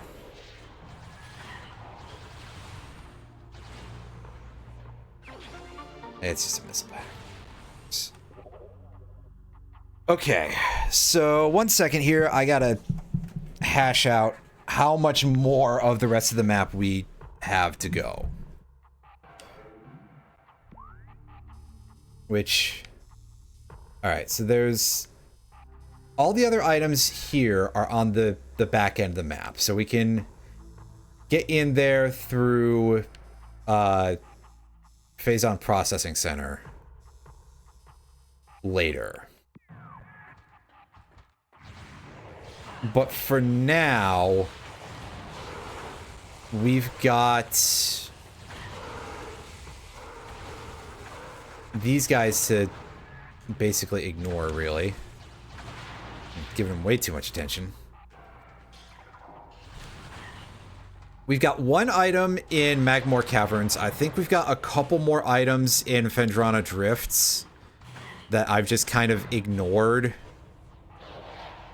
Because I was like, oh yeah, that's a little too annoying for me. I'm sure it'll be fine. And then it was not fine because I thought Phazon Mining Tunnel was Phazon Processing Center. It's not. It's not, and I'm a bit of an idiot, really. Yeah, I can't skip that.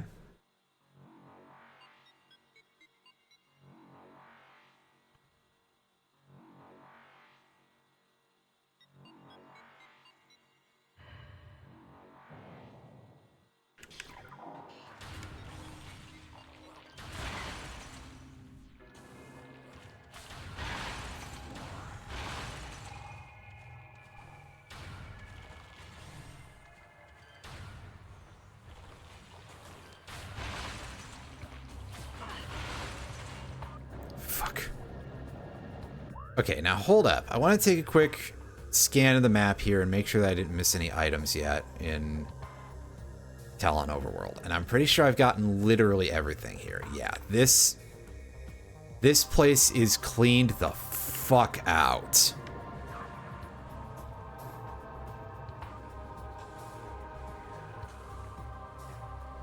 In fact, realistically, if I wanted to have been smart about this, I would have just warped back to the ship.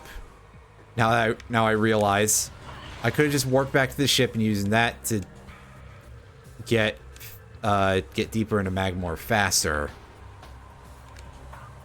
But perhaps I'm a little bit befuddled at this point because of, well, yeah, we're doing the absolutely everything seed, and the door decided to close as soon as it opened. Thank you, door. I'm real grateful for that.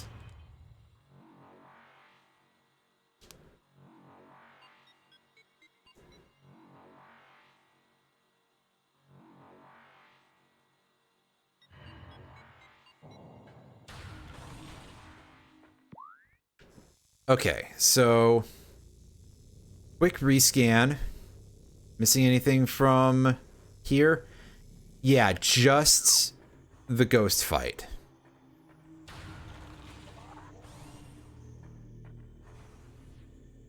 And we can do that because it's sort of on the way to Magmore.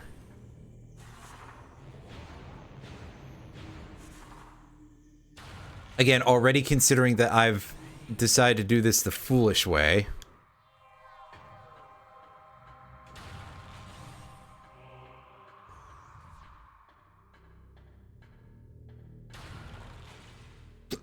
Excuse me.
Alright, ignore the zombie birds.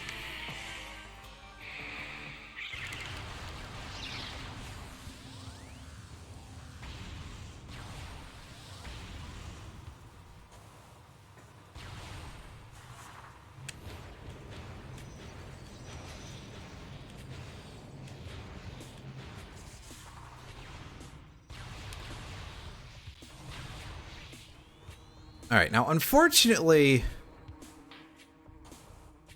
I don't really know how to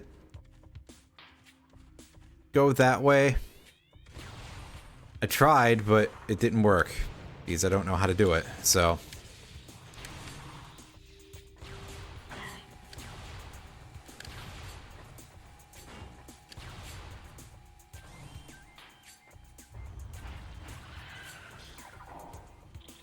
Switching over to Power Beam because everything in this area is really weak.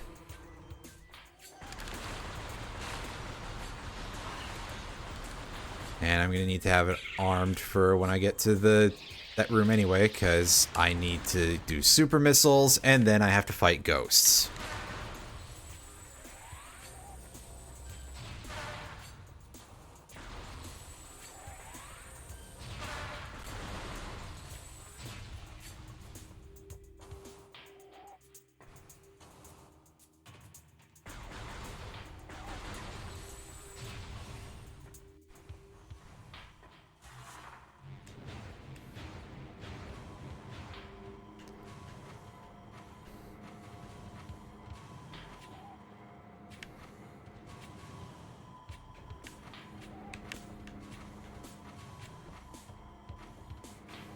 Ah, fuck.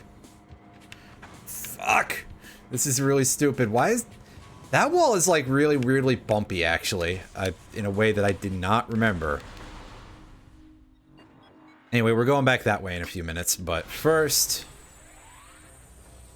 we gotta do this.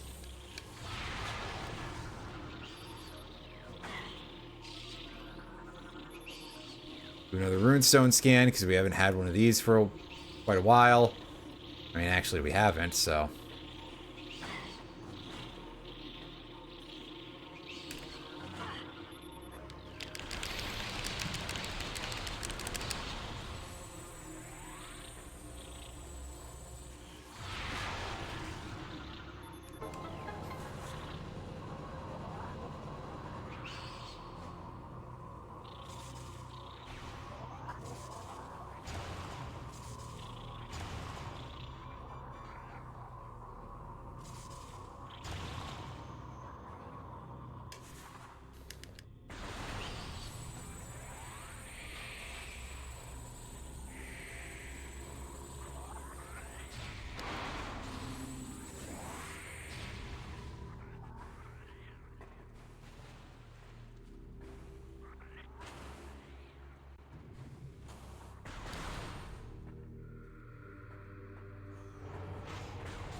So here's our last item for this location. It's an energy tank. Yep. Alright, back we go. It's time to go to Magmore and fumble our way over to Phendrana. Because I think any items we'd be missing in Phendrana are in the front half, at least. So we wouldn't have to do... Well, we might have to do one thing in the back area of it.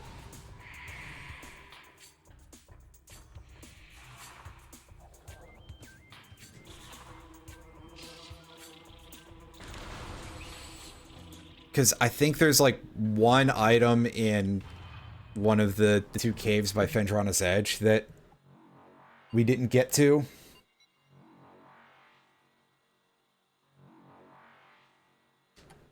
I'll find out when I get there.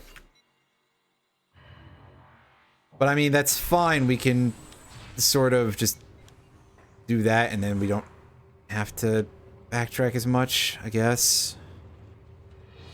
There's going to be backtracking involved no matter what is a big takeaway here, but still.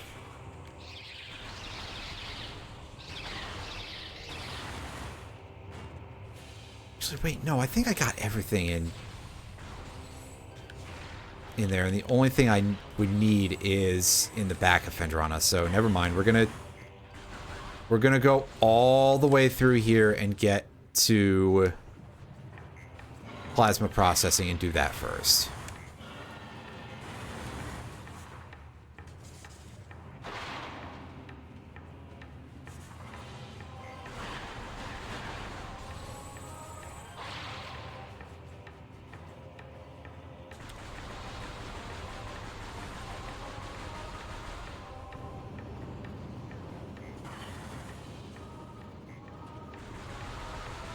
Okay, we've got what I believe are 2 energy tanks left, 1 power bomb expansion, and 3 missile packs left. So there's like literally only 8 items left in the game. One of them we know to be the last artifact, which is in Phazon Mining Tunnel. One of them is on Omega Pirate, and I would really like to not do that game.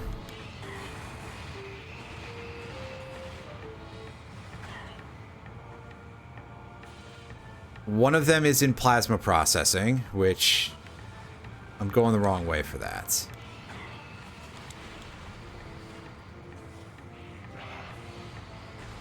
And then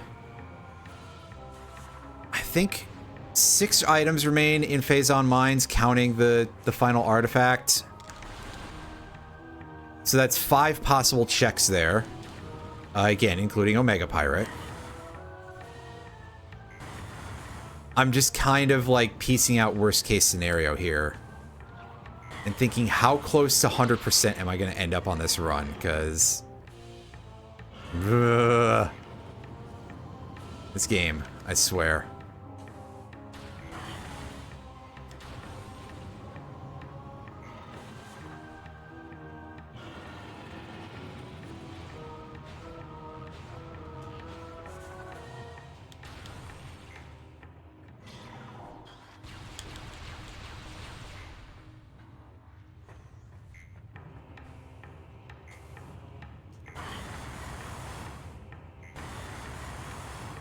Damn it, how'd I get turned around so severely? Oh yeah, it's because this area's geography is a little funky. But we got through there, it's fine. We had plenty of HP for it, so. Worm! Worm got me, of course. What a jerk. Alright.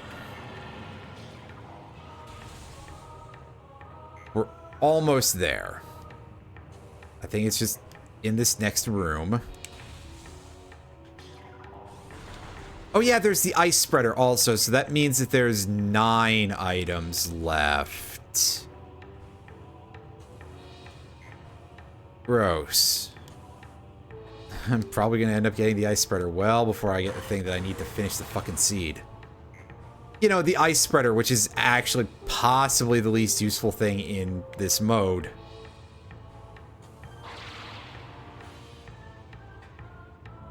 I mean, it's up there with the flamethrower anyway.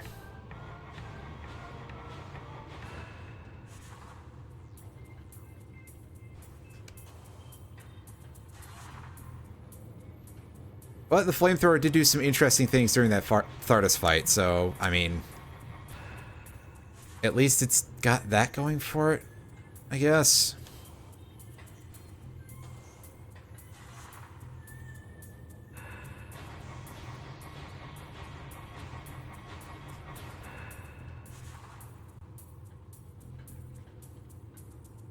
Oh, yeah. Up here.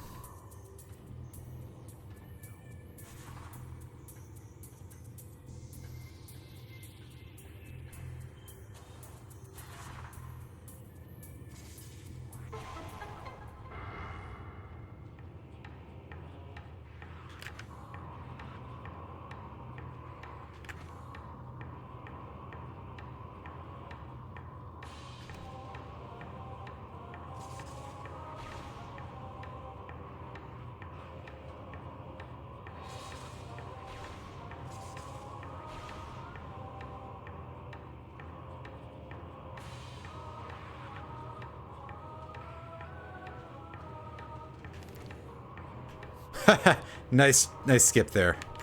At least a little bit.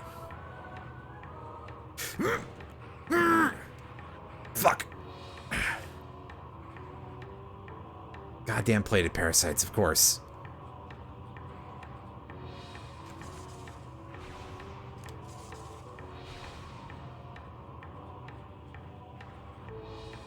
Can't even begin to describe how stone cold I was up until that point for this. Like, I am just making this as quick as I can. There is actually apparently a way to skip that entire thing, basically, and not use the spider ball for that whatsoever. I don't know what it is, so don't ask me to... Hey, thank fucking Christ we got the Phazon suit. Alright, we can go and finish off the seed now. Pity it doesn't make us immune to lava, but whatever.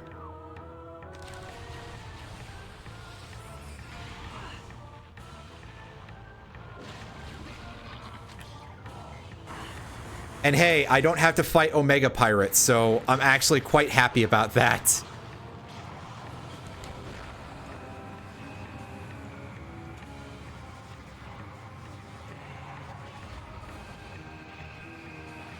Like, this will probably end up being sub 4 on the game clock, but unfortunately not by the estimation of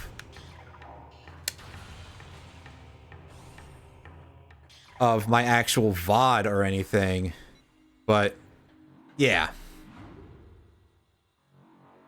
We're almost done, gang. Almost. I just gotta go through, like, probably about 10 minutes of Phazon Mines. And then however many minutes back. And then Meta Ridley. Whatever. I'm saying it'll be less than half an hour. I'm not doing any more of the math. Because less than half an hour seems like a pretty good, it's a pretty good estimate in general. And that's...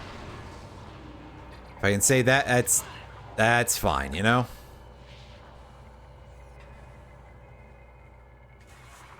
I was gonna say, is this the fast drop to almost the door? We're like right by it, I think.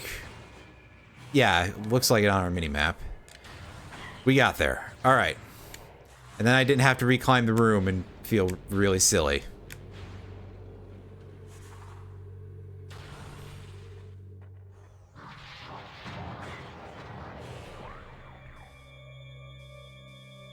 Okay, so I gotta go up here. Man, I got slightly confused because of the map and, you know, memory issues.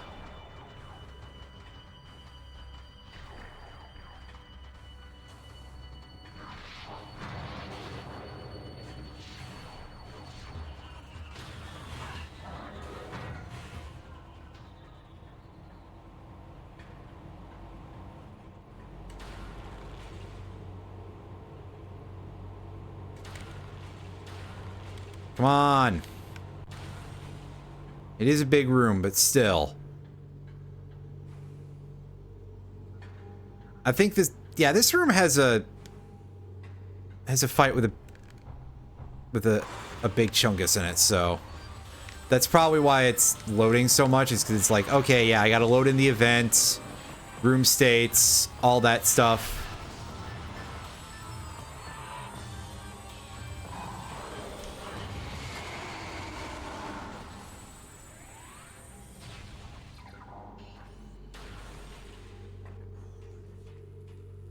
Assuming that I'm actually correct about how the game loads any of this stuff, which I very well might not be, but I'm basing this entirely off of, well, guesses from my understandings of little bits and pieces of the game, and just how Metroid games tend to operate anyway.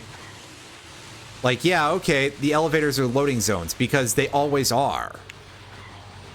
That's just always been how Metroid has worked, and god damn, I took so much damage there. Those turrets suck so bad, and that's my fault for not, like, using the actual ball track there, which is what I should have done.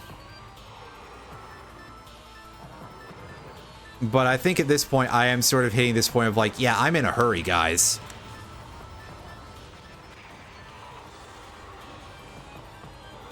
So all those Metroids down there can go get fucked also.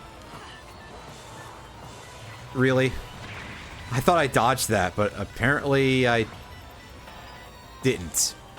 Or maybe they just have like a very big box for when they latch you. That's always a possibility. Ah, crap. Well. Whatever, back to this. Get out of here. I am not interested in whatever you are selling me, Metroid. Probably a huge hit. Yeah, basically.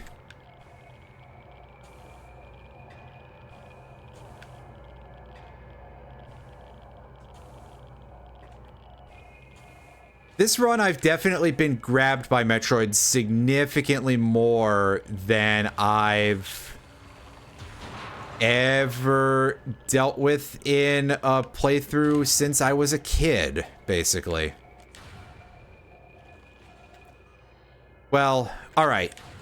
I suppose I should correct that because anytime I've been in a playthrough that has required me to go to Impact Crater, that's not been the case, because the Fission Metroids are just kind of jerks. They are all over the damn place, and they can ambush you with great ease.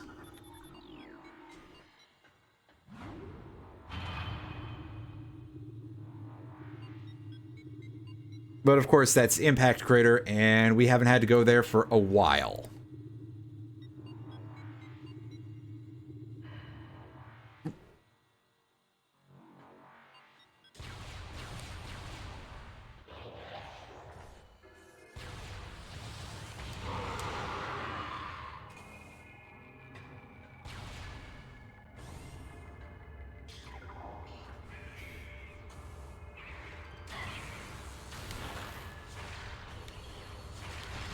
Oh yeah, they give you the recoil after they grab you. This is also the most I've been grabbed by Hunter Metroids, literally ever.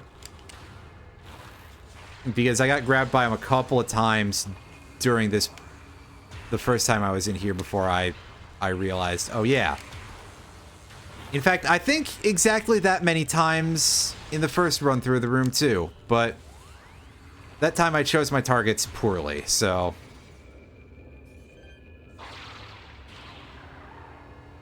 You know, like I was in The Last Crusade and going for the wrong grail, right? I chose poorly.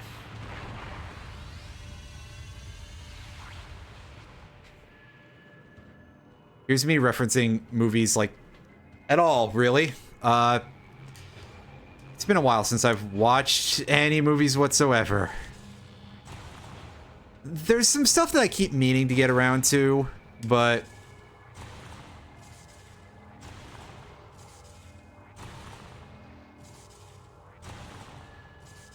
I'm really bad about that, so... Oh, yeah, we're close. See, look how close we were to getting it in the first place when we did that doomed run. Now, unfortunately, there just was no chance of us being able to actually get out of there either. But darn, we were so close to that, actually. That's kind of incredible. If the damage didn't increase over time for how long you were in the blue shit, we could probably have gotten there without,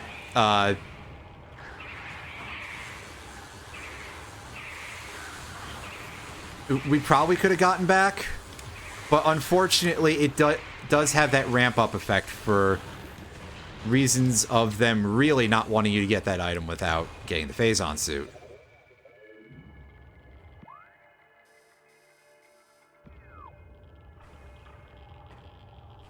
Yeah, that was...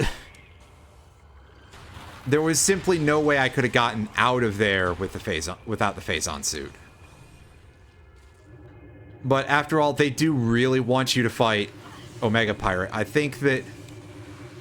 Like, okay, yeah, there's some sequence breaks that end up in Metroid games by accident, and much has been made of the idea... Oh, what's there in vanilla, you ask? Well, it's funny you should mention because it's one of the artifacts in vanilla. So, we ended up with a different artifact there because usually that's the artifact of newborn, or artifact of the baby as I keep calling it because I will meme significantly on, like, even things that I enjoy. But I think that was Artifact of Life Giver that time, which is funny because last time it was more like the Artifact of Deathbringer, but I digress. Ah, crying out loud, man.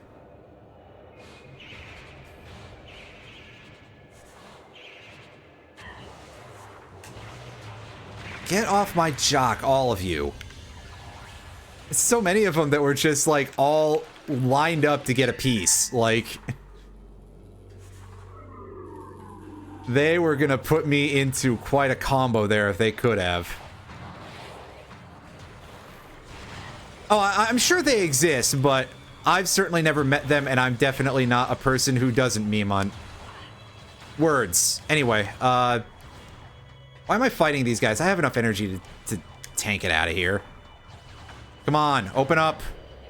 There we go.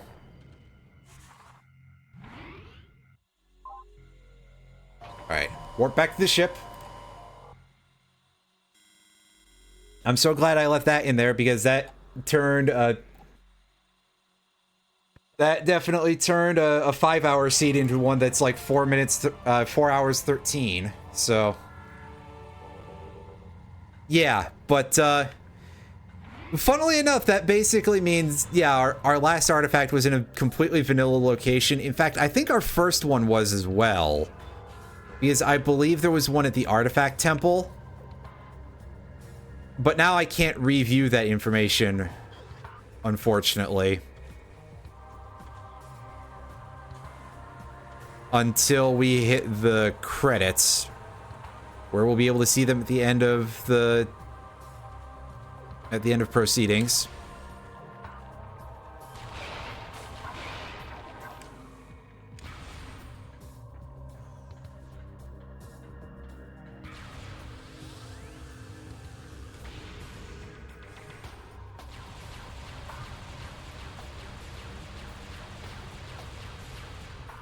Come on, open up. And don't give me any of this crap, would you? There we go. It's okay, it takes that long to load anyway, because it's Artifact Temple. Oh, by the way, yeah, when I earlier was like, oh yeah, there's only like however many items. I did also forget one of them in Thermal Visor. We beat this entire game without Thermal Visor, which I'm sure that we were supposed to get that quite a while ago, but We did, I think, every single power conduit location except for the one in Pirate Base in Fendrana, because we just went out the back door in that case. I did all of those without Thermal Visor. Also, Thardus. I fought Thardus completely without Thermal Visor, which sucked. But it was doable. And a large part of that comes down very heavily to just my having fought him so many times that I was able to remember the order that the parts become viable targets in. And now Meta Ridley is going to probably make us a little bit worried here because that's what he likes to do. Despite the fact that we have this many missiles.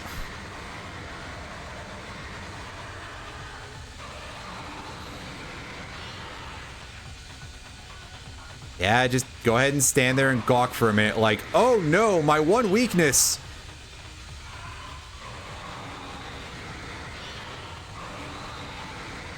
Ungrounded electrical wires. As I look over at the fact that my GameCube has only a 2-prong plug on it, so...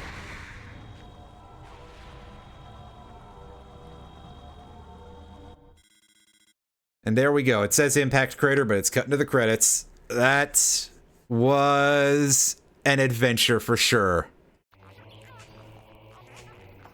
Crack the old knuckles because they're getting a little bit... Yeah. All these people who were not involved in this seed, thank goodness. Otherwise, I would never be able to forgive them. That was something. Let's see where Thermal Visor was. And missile launch. Beam. Phase on Mines, Elite Quarters. It was on Omega Pirate. Well, game, I would be hard-pressed to believe that you would actually want me to go fight Omega Pirate before doing all of that happy horse shit that I did without Thermal Visor, but maybe that was what it wanted. So yeah, Artifact of Life Giver as opposed to Artifact of the Baby in that location. Yeah, Artifact of Sun was at Artifact Temple. So, funnily enough, hey, 2 vanilla artifact locations, although they were different artifacts. So, yeah, just funny how that worked out, right? Video games, huh?